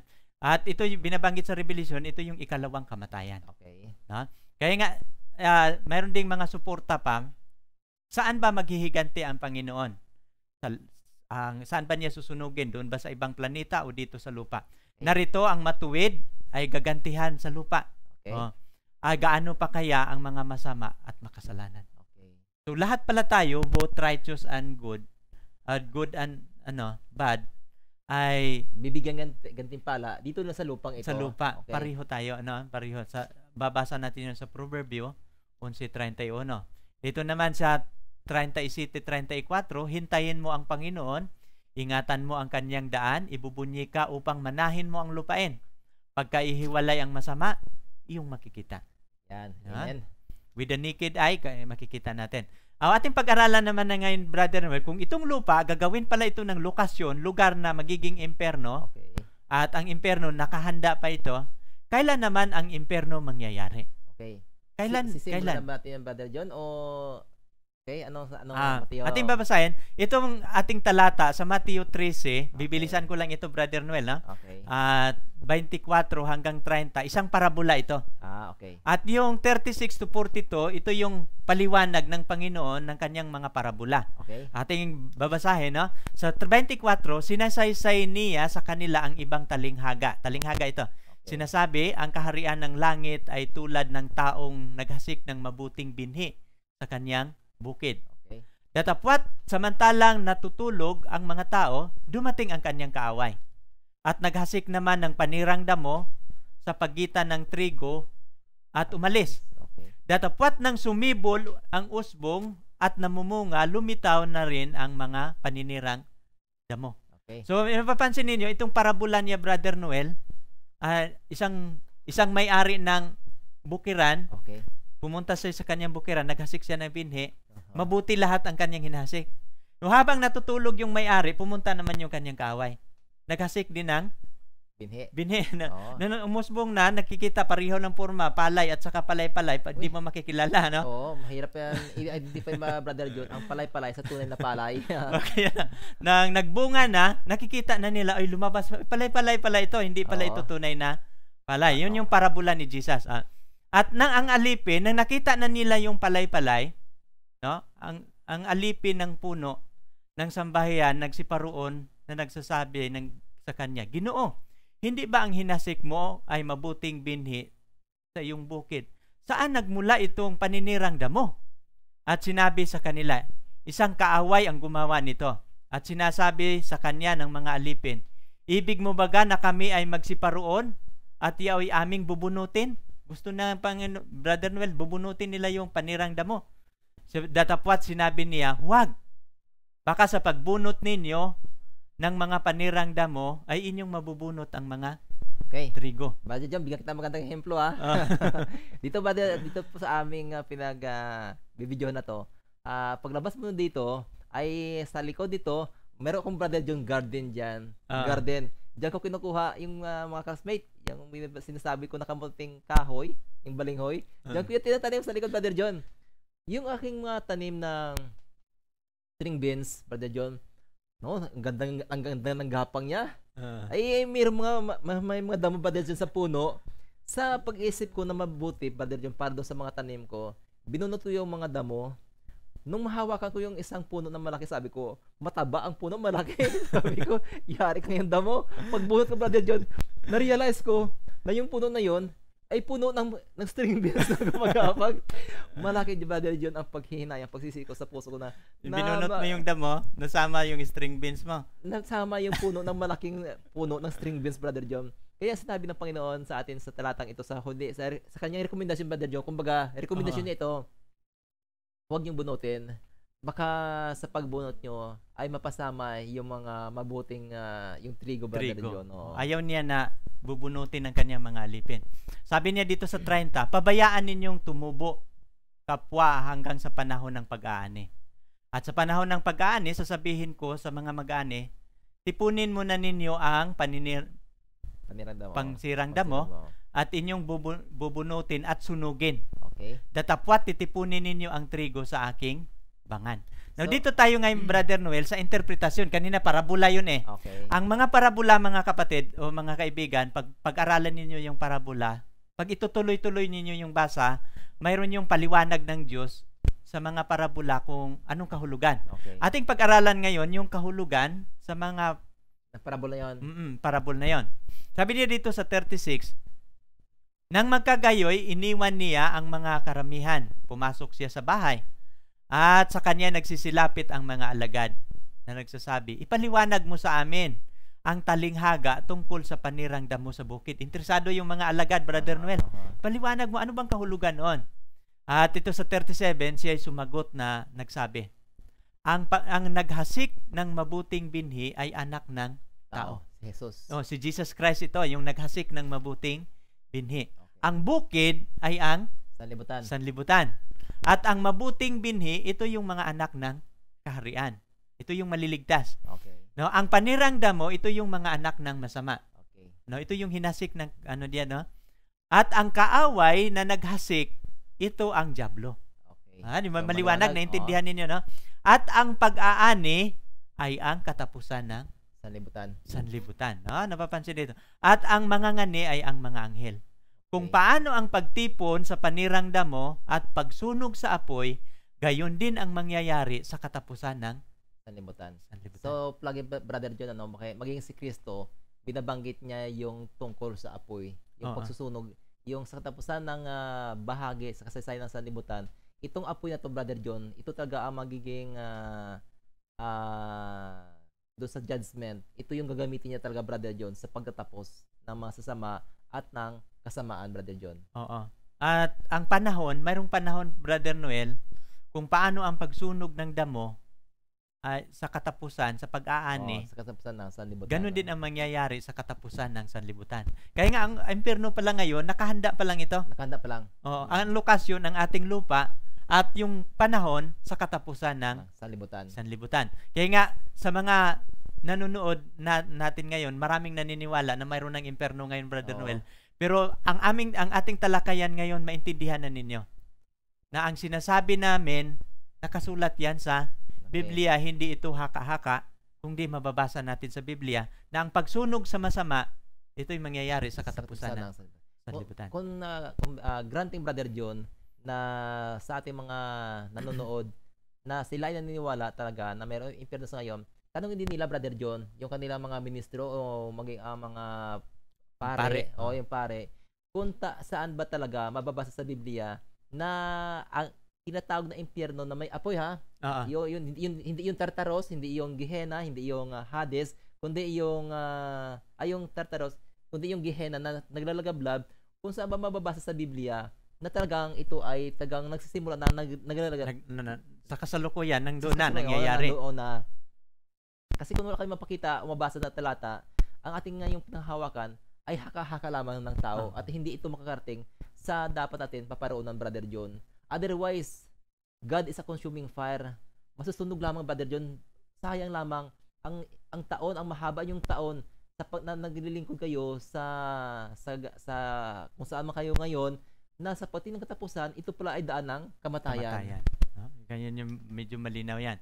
Kaya nga, sabi niya dito sa sa 41, susuguin ang anak ng tao ang kanyang mga anghel sa katapusan, at kanyang titipunin sa labas ng kanyang kaharian ang lahat ng mga bagay na nakapagpapatisod, no, yung mga masama, no? Oo. At magsisigawa ng katampalasanan at sila'y igagatong sa kalan ng apoy. Uy. Diyan ang pagtangis at pagngangalit ng mga ngipin, yung susunugin, no? So, kung magkagayoy, magsiliwanag ang mga matuwid katulad ng araw sa kaharian ng kanilang ama na may pakinig, kailangan makinig. Doon ito sa parabola na Okay. ating tinatapos ngayon. Aha. Mayroong mensahe ang Panginoon, no? Kailan itong katapusan ng sanlibutan? No? Kaya yung katapusan, kasi ang pag-impyerno sa katapusan pa ito, Brother Noel, ng Oo. sanlibutan. Dahil sa ngayon ay siya inihanda lamang. Inihanda pa ito. Pero ating pag-aralan, ating tatanungin, kung mayroong katapusan, kailan ito? Yan. No? Kailan mangyayari ang pagsunog sa masama sa impyerno? Siguro Ito, Brother Noel, ito'y mangyayari pagkatapos sa 1,000 taon. Yan. So, ihanda nyo po mga kaibigan kung mayroon kayong mga tanong at mga gustong idagdag. Ang amin pong meron ba tayong webpage? John? Pili nyo pong isulat doon sa comments. Gusto po namin marinig ang inyong mga ang gusto po namin ay yung mga comments mo para magkaroon tayo ng magandang interactions. Ugnayan, no? Ugnayan sa ating mga nanonood. At makita namin na tagang lubos na naunawaan itong kalagayan ng tinatawag na impyerno. Otherwise, huwag kayo magpadaya. Huwag kayo manatili sa kadiliman. Sabihin natin na mahirap. Ang isang mahirap na bagay ba John is change, yung pagbabago. Maaaring naging sincero kayo sa dati nyong pinapaniwalaan at tinayuin nyo ito sa loob ng 10, 15 taon. Ngunit nakakalungkot na yung paniniwala niyon ay hindi nakabase sa salita ng ating Panginoon. Kaya sa gabing ito, Brother John, hindi pa man tayo nagtatapos, pero parang nag-a-happy na ako. Ating pag-aralan din dito, Brother Noel, kasi ang impyerno, pagkatapos ito sa 1,000 taon. Sa susunod, abangan ninyo mga kaibigan, mayroon kaming topic sa yung pag-aaral sa 1,000 taon kasi maraming mga dapat ninyong maintindihan, no? Kasi itong Biblia natin, sa Genesis kasi, Brother Noel, okay. unang kapitulo, chapter 1 at saka 2, walang kasalanan yan. Okay. Pagdating sa chapter 3 ng Genesis, pumasok ang kasalanan. Aha. At yung Biblia din sa Revelation, yung 2 pahina doon sa chapter 20 to 21, wala na rin kasalanan. At sa chapter 20, sinunog ang kasalanan. Okay. Kaya nga, importanteng ating pag-aralan yung Revelation 20. Kasi yun, pagsunog yan sa mga makasalanan, mga masama. Okay. Kasi yung ating tanong kanina na iniwan ni Brother John, kung hindi pa ngayon nag-i-exist ang tinatawag na impyerno at ito pala ay mangyari sa huling bahagi ng sanlibutan, kailan yun? Diba? Kailan? So, sinasagot ito ng Revelation 20. Ang sunod natin na episode, yung episode 20, dito natin mababasa yung salitang 1,000 taon, yung forever and ever, si Satanas ay ginapos. So, ito yung mga events na mag-proceed after ng second coming ng ating Panginoon, Brother John. Okay, dito tayo, Brother Noel, kasi kailan ba itong ito pagkatapos ito sa 1,000 taon? Sinulat na natin dito, ating babasahin, no? Sa Revelation 20, verse 7 to 9, dito na susunugin dito, mga kaibigan, no? At kung maganap na ang 1,000 taon, si Satanas kalagan sa kanyang bilangguan, at lalabas na siya dumaya sa mga bansa sa 4 na sulok ng lupa, sa Gog at Magog, upang tipunin sila sa pagbabaka na ang bilang nila, ito yung binabanggit mo kanina, na gaya ng buhangin sa dagat. At magsipanhik sila sa kalaparan ng lupa. Lupa talaga yung location. Okay. Kinubkob nila ang kampamento ng mga banal at ang bayang iniibig, at bumaba ang apoy mula sa langit at sila'y na tupok. Brother John, ano yan? Patikim ba yan sa Revelation 20? Hindi, mayroon pa itong continuation, okay. Brother Noel. Okay. So, ating bigyan dito pansin, mga kaibigan, yung tinatawag na Gog and Magog, sa background nito, Brother John, sa nabasa ko noon, medyo matagal na panahon na, Brother John, sinasabi dito na itong Gog and Magog, ito sila yung mga naging, kumbaga sila yung mga hostile, yung mga laging kalaban, sila yung mga nagdadala ng kasamaan sa literal na bayan ng Israel mula sa norte to sila, Brother John. So, kumbaga sa huling panahon, yung Gog and Magog, ito naman sila yung tatayo na kalaban, Brother John, ng spiritual Israel na doon sa babangon ito sa Brother John mula sa 4 na sulok ng sanlibutan. So at nababasa diyan na kumbaga ay sa kanilang pagbangon, no, sa kanilang pagbangon ay kasabay noon bababa ang apoy. At sila'y susupukin. Kinubkob Masusupok nila sila, no? kaya nga ito yung kampamento ng banal. Aha. Sa sunod aming i-detalye yan, bakit nandoon na yung kampamento ng banal. Sa sunod naming topic, madidetalye namin yan. Pero ganyan yung larawan. Kapag titingnan natin ang larawan ng lokasyon, ang siyudad ng Diyos, bababa na yan dito sa lupa, Brother Noel, no? Sa sunod na lang namin yan ipapaliwanag. Pero amin lang pinapakita dito, yun, si Satanas, ang kanyang mga kampo, nasa labas ng kampamento. Kinubkob nila yung kampamento ng mga banal sa kalaparan ng lupa, kasi lupa kasi ang lokasyon dito. Pero habang gigirahin nila yung mga banal sa loob, bababa yung apoy. Ating bigyan pansin na, Brother John, yung mga tao na yan, sa panahon na sila ay gumising mula sa pagkatulog nila sa mga alikabok, ang kanilang kaisipan, Brother John, na ibabalik ng Panginoon kung saan nagtapos ang kanilang buhay, na sila ay nag-aaway, sila ay pumapatay ng tao sa pagdigmaan. Yun, Brother John, ang ma-assume nila na kaisipan, walang nabago sa kanila, Brother John. Yung masama, walang nabago sa kanila. Samantalang yung mga tao sa loob, sa panahon ng kanilang buhay sa lupang ito, ay talaga nagbago ang kanilang karakter. Hindi man natin, Brother John, mabago sa ngayon ang ating physical na aspect ng ating buhay. Kulubot pa yan, Brother John. Talagang may wrinkles pa rin, Brother John. Ngunit ang mahal nga sa ngayon, ang ating puso, ang ating pag-ibig, no, sa Panginoon, ito dapat ang ating mabago, tuluyang mabago sa atin yung ating pag-uugali. Ang mga tao na ito, Brother John, kung saan sila bumagsak, pagbangon nila, iyon pa rin ang kaisipan na kanilang i-assume. Wala talaga itong pagbabago sa kanila. Kaya ating mababasa rin yung, Brother John, notes sa susunod natin na pag-aral na sa loob ng 1,000 years na binabanggit, walang mga tao na babaguhin ang Panginoon sa kanilang mga physical o spiritual or mental na aspekto ng kanilang buhay. Wala sila. Kaya yun nga sa pagbangon nila, may ulisin nila, Brother John. Mayroon pa rin silang mga sandata. Pero habang pinaligiran nila yung kampamento, sa ngayon doon sa talata, bababa yung apoy. Ito yung eternal fire. Yan. Ito yung eternal fire. At dito natin mababasa sa talatang ito na bumaba na ito na yung tinatawag na imperno. Pagkatapos sa 1,000 taon. Ating babasahin yung versikulo 10. Kapag bababa itong apoy, at sino bang susunugin dito? Ating mababasa dito. At ang diablo na dumaya sa kanila, ibinulid sa dagat-dagatang apoy at asupre. At kinaroroonan din naman ng hayop. Napag-aralan na natin itong hayop, di ba? Pangulo ito ng relihiyon at pati yung bulaang propeta. Ito yung nagrepresentar sa Amerika at mga Protestant, no? At sila'y pinahirapan araw at gabi kailanman. No? Ito yung talaga ang tinatapon sa dagat-dagatang apoy, yung Trinity. Mapapansin mo. Hayop, ang bulaang propeta, at yung dragon. Si Satanas, ang diablo. Napapansin mo yung Trinity, yun yung doon. At dito ay sa 15, dito sa Brother Noel, ang kasi nila dito ay pahirapan sila araw at gabi magpakailan-kailanman doon sa 10, di ba?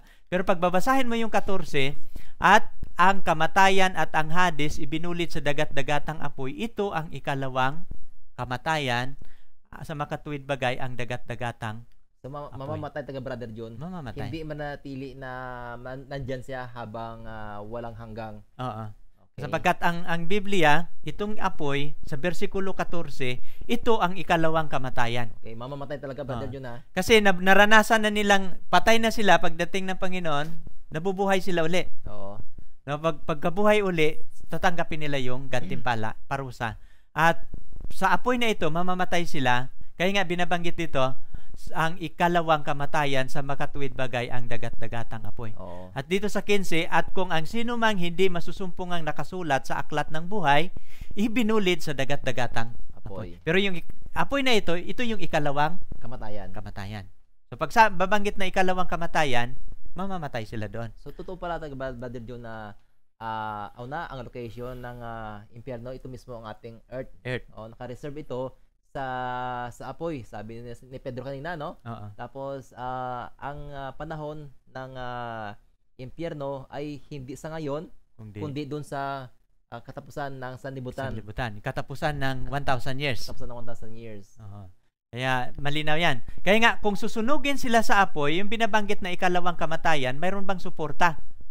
Kasi ang paniniwala ng iba, sabi nila, kanina pa ninyo pinapaliwanag, pero wala naman kayong napapatunayan na namatay. Okay. Di ba? Ito. Ano bang resulta kapag susunugin sila doon sa eternal fire? Ano bang magiging, doon? Yung kahinatnan nila, o magiging... Yung sinasabi ko na kinokonsume. Oo. Okay, sabi sa... Pakibasa, Brother Noel, ha? Sabi sa Malakias 4, 1-4, ganito po. Sundan nyo po, kung mayroon kayong hawak na Biblia, sapagkat narito ang araw ay dumarating. Kanina inihahanda. Mapapansin mo, Brother, dyan, yung mga verb ito ay future ito, ay dumarating. Inihanda.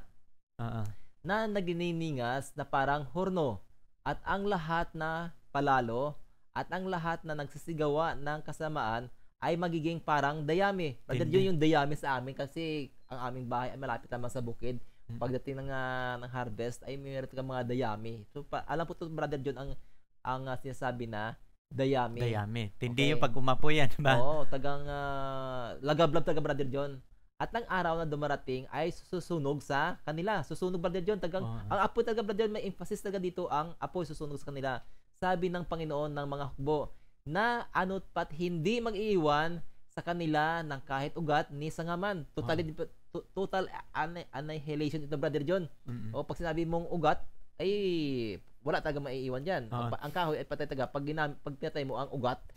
O yun taga. At ang binabanggit din, unawa ko kasi dito yung ugat at sanga, Brother Noel. Yung ugat ng kasalanan si Satanas eh. Okay. At yung sanga, yung lahat ng mga sumunod sa kanya. Kaya nga, pag susunugin sila dito sa impyerno, parang dayami sila, hindi mag-iwan yung ugat. Si Satanas tinapon dito eh. Okay. Pati yung kanyang mga sanga, yung anghel niya, mga makasalanan, hindi daw yan mag-iwan. Anong mangyayari dito sa 3? Inyong yayapakan ang mga masasama sapagkat sila'y magiging, abo sa ilalim ng talampakan ng inyong mga paa sa kaarawan na aking gawin, sabi ng Panginoon ng mga...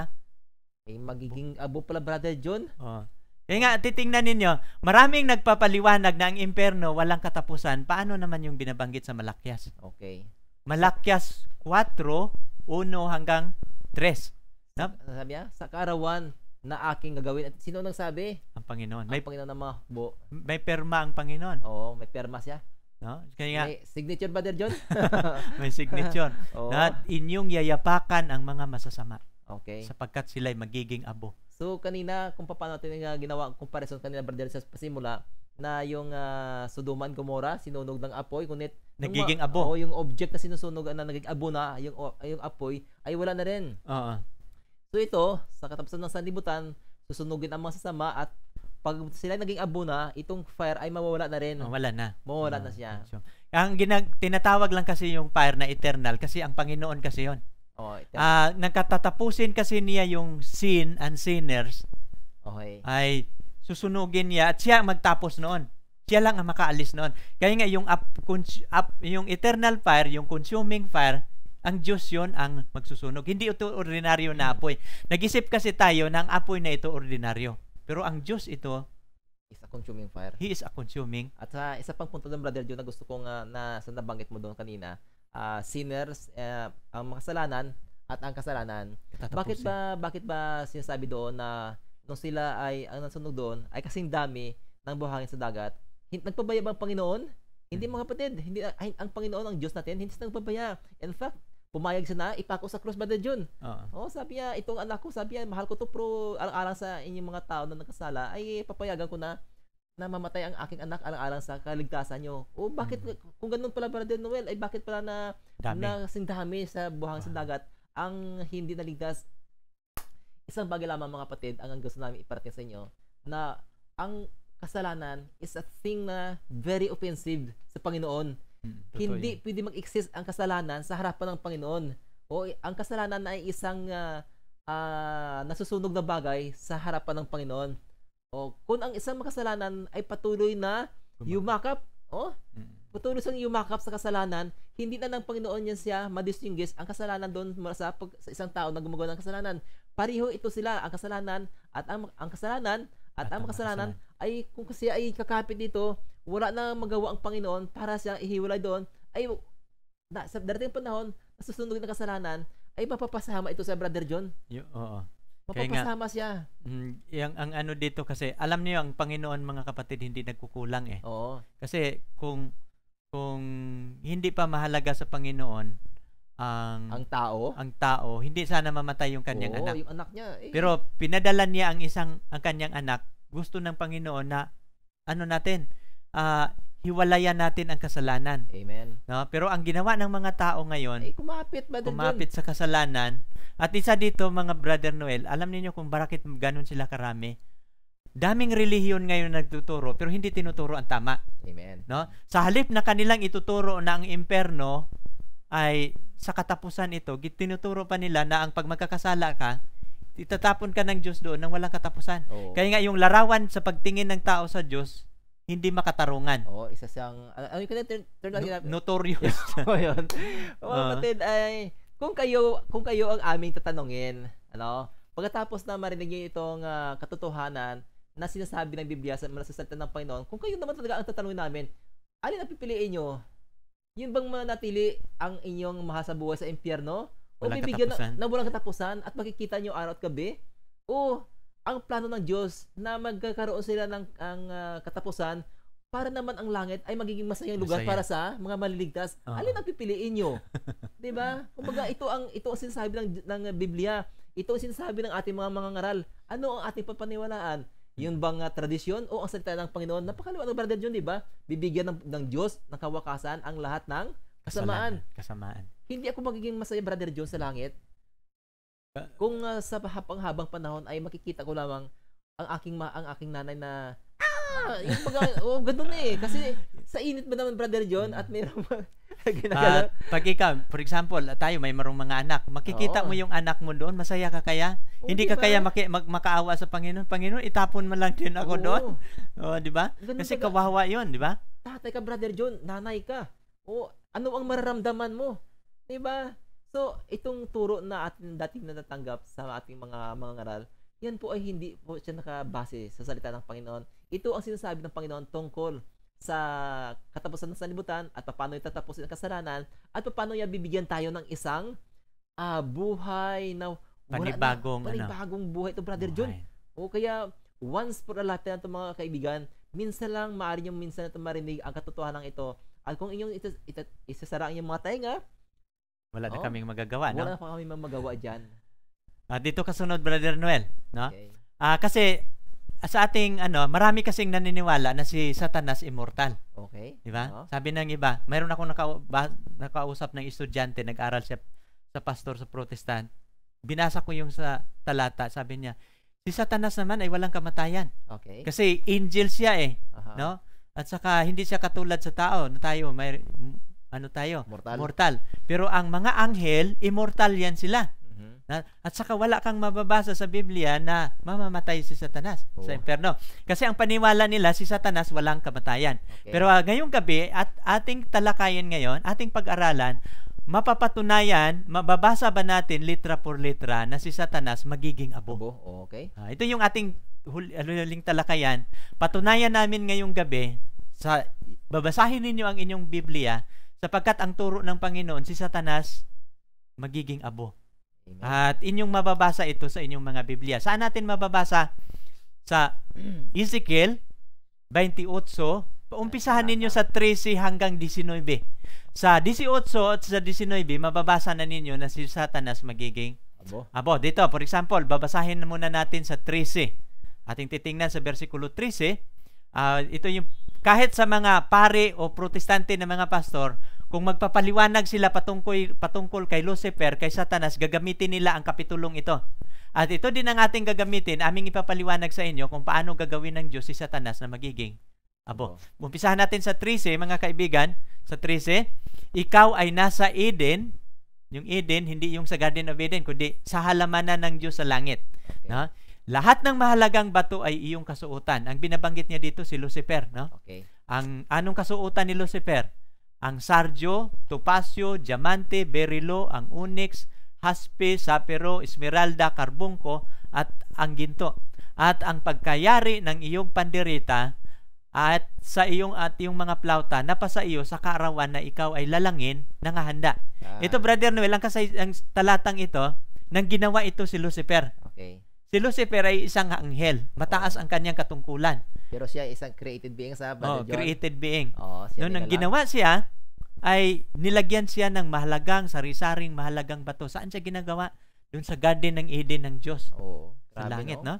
Si Lucifer ito. Now, ano ang kanyang katungkulan? Sa versikulo 14, ito yung kanyang katungkulan. Ikaw ang pinahirang kerubin na tumatakip. Ano? Itinatag kita at anupat ikaw ay nasa ibabaw ng banal na bundok ng Diyos. Ikaw ay nagpanhik panaog sa gitna ng batong mahalaga. Sa langit kasi, Brother Noel, mayroong 3 uring anghel. Okay. No? Pag-aralan natin yung mga anghel sa Biblia, mayroong tinatawag na seraphim, kerubin, at saka anghel. No, mayroon din iba-iba din itong mga pakpak. Ang seraphim, 6. Ang kerubin, 4, at yung mga anghel, 2 lang. Okay. Pero dito si Lucifer, ang kanyang katungkulan, kerubin siya, isa siya sa mga kerubin. Pareho silang mga milyon-milyon ang mga ginagawa ng Panginoon na kerubin, seraphim. Marami din sila. Okay. Pero ito yung mga anghel na naglilingkod malapit sa trono. Amen. Kerubin at saka seraphim. Now dito tayo sa nang ginawa ba ito si Lucifer, siya ba'y makasalanan o perpekto? Okay. Sabi niya dito sa 15, Thou was perfect in thy ways from the days that thou hast created, till iniquity was found in thee. Nang ginawa siya, isang anghel siyang perpekto, hanggang sa ang kasalanan, ang kasamaan na susumpungan sa kanya. At dito sa anong kasalanan ang nagawa niya? Ito yung kasalanan niya, Brother Noel. Okay, sabi niya, ang iyong puso ay nagmataas dahil sa iyong kagandahan. Iyong ipinahamak ang iyong karunungan dahil sa iyong kaningningan. Aking inihagis ka sa lupa, aking inilagay ka sa harap ng mga hari upang kanilang masdan ka. Ito yung dahilan pala ng kasalanan kung bakit siya bumagsak dito sa lupa. Mataas kasi sa Brother John. Dahil maganda siya, nagmamataas siya. Perfect siya, no? Inihagis siya ngayon sa lupa. Okay, sunod na talata. At dito sa 18, at sa pamamagitan ng karamihan ng iyong kasamaan. Di ba? Dumami na ang kasalanan ng nagawa ni Lucifer. Ang kalikuan ng iyong pangangalakal, iyong nilapastangan ang iyong mga santuaryo. Kaya't ako'y naglabas ng apoy sa gitna mo. Sinupo ka at pinagiging abo ka sa ibabaw ng lupa sa paningin ng lahat na nanonood. Matindi pa ito, Brother John, ang karanasan ang huling bahagi ng existence ni Lucifer ay habang sinusunog pala, habang umuulan ng apoy mula sa langit, bubuka ang mga lupa, nalalabas ang mga, siguro yung mga minerals dyan, mineral deposit siguro, ito pa isang ingredients ito para maglalagablab itong apoy na to. At sa kalagitnaan ng Brother John, habang si Satanas ay nasusunog, lalabas ang isang apoy mula sa kalagitnaan niya. Mari ito sa dibdib, Kasi sabi niya dito, ako'y naglabas ng apoy sa gitna. Ibig sabihin na sa loob yun, na mga galing sa loob at lalabas. Kasi ginawa lang siya ng Panginoon, pero mula sa kanyang loob-looban, magpalabas ang Panginoon dyan ng apoy, sabi niya, sinupo ka, binagiging abo ka sa ibabaw ng lupa. Kaya nga, itong talatang ito, in the future pa ito, sapagkat wala pang impyerno ngayon. Okay. Pero pag darating ang impyerno, yung nakasulat sa Apokalipsis 20, na ang diablo, ang ahayop at yung bulaang propeta itatapon doon. Ibubulid sa dagat-dagatang apoy. Ang katapusan ni Lucifer, Brother Noel, magiging abo. Kaya nga, siguro mga kaibigan, ngayon lang ninyo ito natutunghayan. At ang kapitulong ito, kahit tatanungin ninyo ang inyong mga pastor, ang mga pari, ito po'y talata, gagamitin nila ito na ito po'y si Lucifer. Nagaling siya sa langit, nagkakasala. Pero pag babasahin natin yung 18, siya po'y magiging abo. Ito po'y hula ng Diyos sa Biblia na si Satanas ang kanyang magiging final destiny. Ang kanyang magiging kahihinatnan sa darating na mga araw. Siya po'y magiging abo sa ibabaw ng lupa. So, Brother John, okay. Dito pa, Brother Noel, sa huli. No? Okay. Silang lahat na nakakilala sa iyo sa gitna ng mga bayan, nangatigilan dahil sa iyo. Ikaw ay naging kakilabot. Ikaw ay hindi na mabubuhay pa. Si Lucifer, sabi ng iba, walang kamatayan. Ay hindi totoo na si Lucifer ay walang kamatayan. Pagpapatayin siya sa impyerno, ay hindi na siya mabubuhay pa. At huling, anong kasunod na mangyayari? Kapag masunog na sila, magiging abo, ano bang kasunod na mangyayari, Brother Noel? Okay, sa Pedro, itong pangako na matagpuan sa ikalawang Pedro, kapitulo 3, talatang 11 hanggang 13. Sabi niya sa 11, yamang ang lahat ng mga bagay na ito ay mapupugnaw ng ganito. Ano ngang anyo ng pagkatao ang nararapat sa inyo sa banal na pamumuhay at maawain. Ngunit ayon sa kanyang pangako, ay naghihintay tayo ng bagong langit at bagong lupa na tinatahanan ng katwiran. So pagkatapos Brother John na ang masunog at naging abo na ang apoy na ito na eternal fire, ito ay mawawala na rin siya. Maiiwan ang isang sirang luang langit at isang sirang lupa. Kung paano ang kalagayan ng before creation na void, empty ang lupang ito, ganoon din ang magiging kalagayan ng lupang ito sa pwede ba ako maghaba akong Tito Brother John? Okay, walang problema. sa Genesis, Brother John, hindi nakita ni Adan at sa ni Eva ang creation, yung paglalang ng Diyos sa loob ng 6 na araw. Hindi nila yun nakita, Brother John. Ngunit dito mga kaibigan, sa paggawa ng Panginoon sa bagong langit at bagong lupa, tayo mga naligtas, Brother John, makakita natin ito. Tignan niyo kung gaano kaganda, kung anong kagaling na arkitekto ang ating Panginoon. Sasabihin ng Panginoon na magkaroon ng mga bulaklak doon. Panginoon! Isang napagandang, Brother John, na experience ito para sa mga maliligtas. Ano sa inyo mga kaibigan, sa aming mga nanonood? Nakita natin ang outcome ng malaking tunggalian between sa Panginoon at saka kay Satan. Si Satanas ay isang defeated na kaaway. Ang Panginoon ay siya ang may hawak ng laro na to, Brother John. Sa labanan na to, kontrolado niya. Kontrolado niya. At nakita natin na darating panahon na si Satanas ay mamamatay. Tatayo ang kaharian ng Panginoon. Kung kayo ay tataya, saan kayo tataya? Doon ba sa talunan, Brother John, di ba? Kung ikaw ay nakasigurado na ito palang grupo ng Panginoon na to, ito palang mga anak ng Diyos na to, ay sila yung maiiwan, matitira, ay bakit pa kayo magtataya doon sa kabilang panig? Dito na tayo sa siguradong panalo. Napakaganda ng isang bagong langit at bagong lupa na inihanda sa atin ng Panginoon. Ang sabi ni Pablo, minsan pa ang kanyang inihanda, hindi pa, Brother John, pumasok sa ating puso o pumasok sa ating kaisipan ang lahat ng inihanda sa atin ng Panginoon.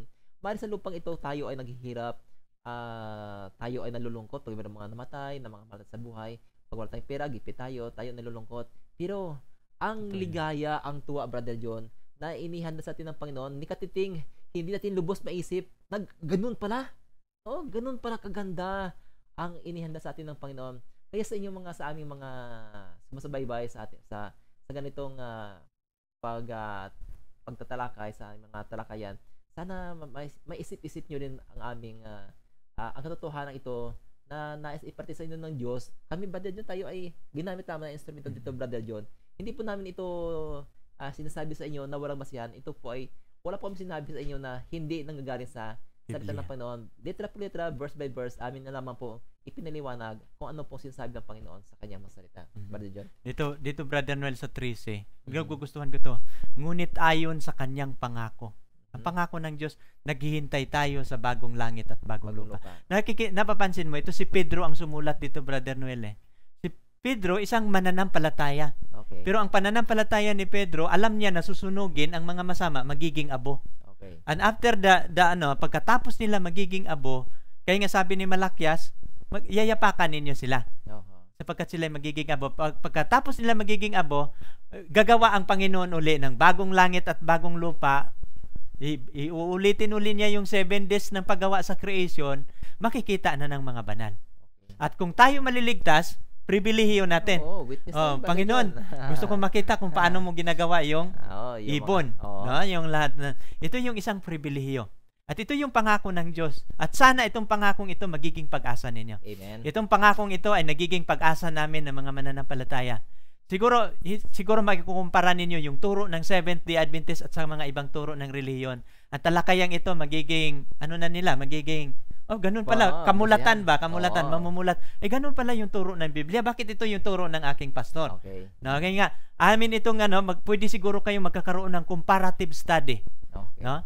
At pagpaturo kayo sa inyong pastor, ano ba yung imperno, pastor? Uh-huh. Ipapakita, titingnan ninyo yung mga talata nila. Litra por litra. Litra por litra. At dito tayo magtatapos, Brother Noel. Okay. Pagkatapos masunog si Satanas at ang masama, ito yung huli nating tanong, Okay. mauulit pa kaya itong kasalanan? Kasi susunugin na yung kasalanan, matatapos na itong kasalanan eh. Yung libingan nga, wala na yung libingan, pati yung kamatayan, wala na rin yung kamatayan.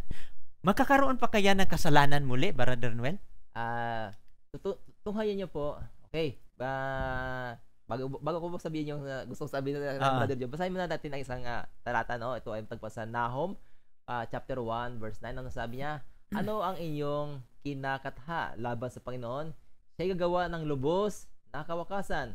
Ang pagdalamhati ay hindi titindig sa ikalawa. So Brother John, ito ay sinasabi ng isang propeta ng Panginoon, no? Na sinasabi niya, hindi na mo rin titindig pa yung rebellion sa ikalawa. Kaya po mayroon tayong sa sunod na talata na aming papaksayan, mayroon po ng portion na sa Apocalypse 20 talatang 4, sinasabi na mayroong 1,000 taon na paghatol. Paghatol, Brother John, tama, paghatol. At ang hinahatulan ay yung mga tao, mga namatay. Bakit pa sila hatulan? Hindi pa ba tapos ang paghahatol? Tapos na. Kaya sila hindi nabuhay dahil hindi sila karapat-dapat doon sa paghatol ng Panginoon. Natagpuan sila na hindi karapat-dapat. So what's the use ng 1,000 years na paghatol o yung millennial judgment na tinatawag? Gusto ng Panginoon na masatisfy ang bawat question ng bawat naligtas. Maring ako ay wala doon. So hahanapin ako ng aming producer, si Brother Winwin, o kaya si Brother John, ang aking kasama sa ngayon. Panginoon, nasaan si Brother Noel? So lahat ng dito, medyo mahaba ba ito, Brother John? Ako masyado excited dito, Brother John, sa ating apila, no? Pero sa sunod na pag-aaral ay makikita natin ito isa-isa. Mayroong mga aklat sa langit. May aklat ng buhay, may aklat ng alaala, at may aklat ng kamatayan. Okay, bakit ko ito binabanggit? Kasi doon sa millennial judgment, lahat ng record, bakit hindi na ligtas si Brother Noel? Bubuksan ng Panginoon para ipakita sa bawat isa, ito ang buhay ng tao na hinahanap mo. Para magiging fair. Hindi ito sinulat ng Panginoon para dahil siya ay nakakalimot. Hindi.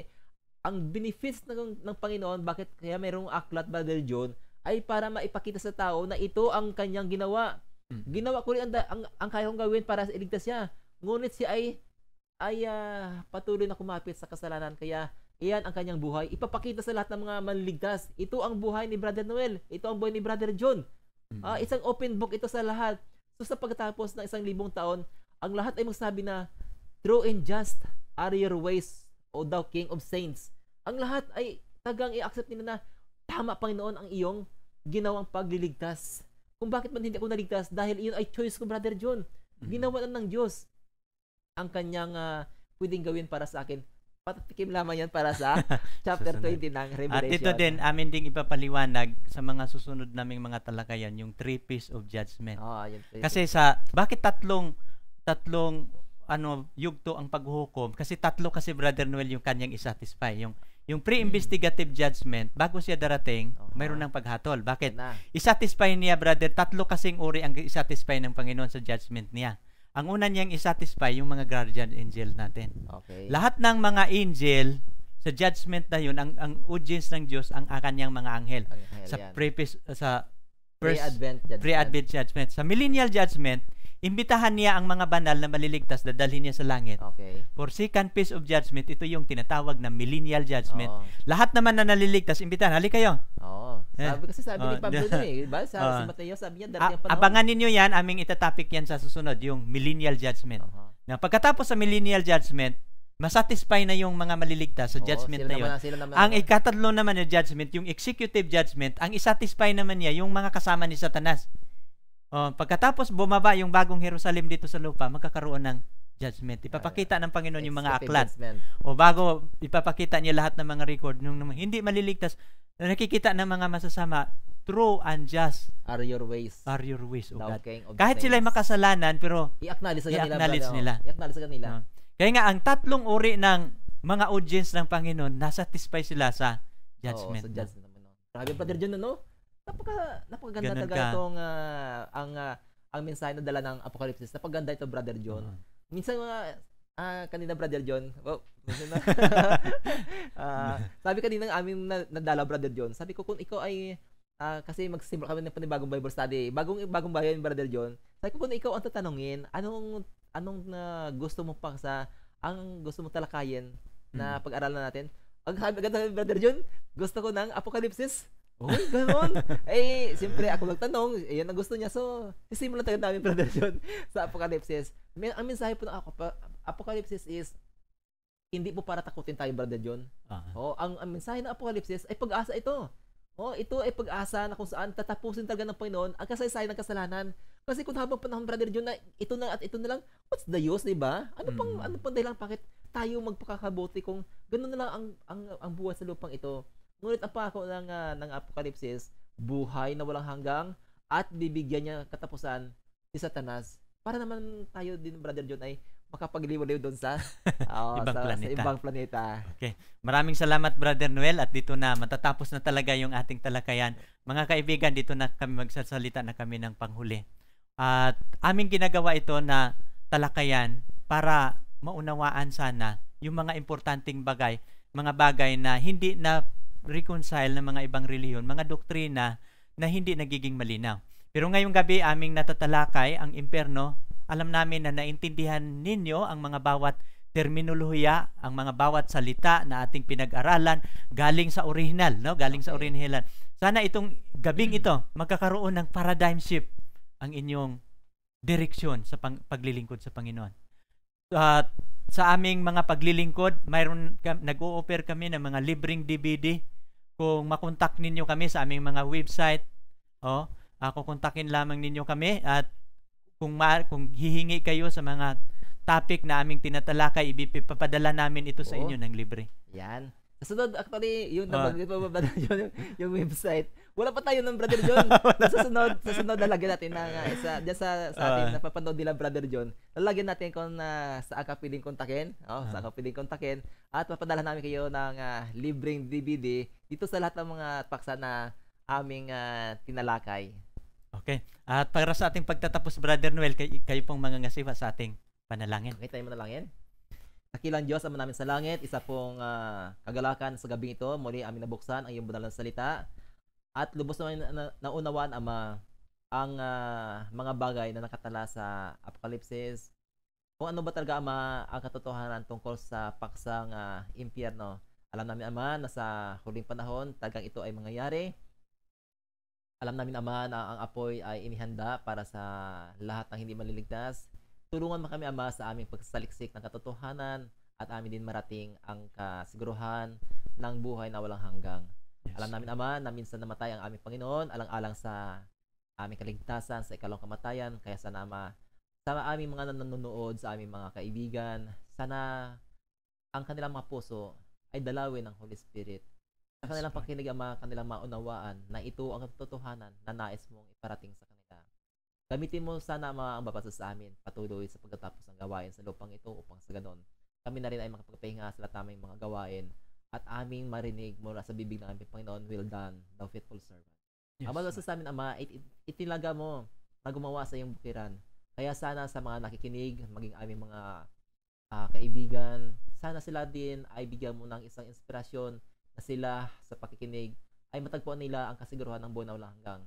Sa aming mga kaibigan na nais sumali sa ganitong talakayan, kilusin mo sila, Ama, na sila ay magkaroon ng isang kaisipan na tumulong din sa mga itong gawain upang sa ganun, Ama, ang babasa sa amin ay makapagpahihana. Maraming salamat sa muli sa pagbigay mo sa amin ng patuloy na kalakasan at wisdom na amin itong nasalita. hindi sa ayon sa aming kalooban, kundi sa ayon sa iyong banal na kalooban. Maraming salamat sa mga tao na patuloy mong ginagamit sa ganitong gawain at aming dinadalangin ang mga equipments na patuloy mong ginagamit sa recording na to, na ito ay pagpalain mo rin. Maging ang aming producer, si Sir Pasamba, tulungan mo siya na sa kanyang commitment sa gawain ito, magkaroon siya ng patuloy na kalakasan at maging open ang bawat isa sa amin sa anumang bagay na kinakailangan sa ganitong gawain. Patawad sa amin na ng pagkakasala sa pangalan po ni Jesus. Amen. 2 oras.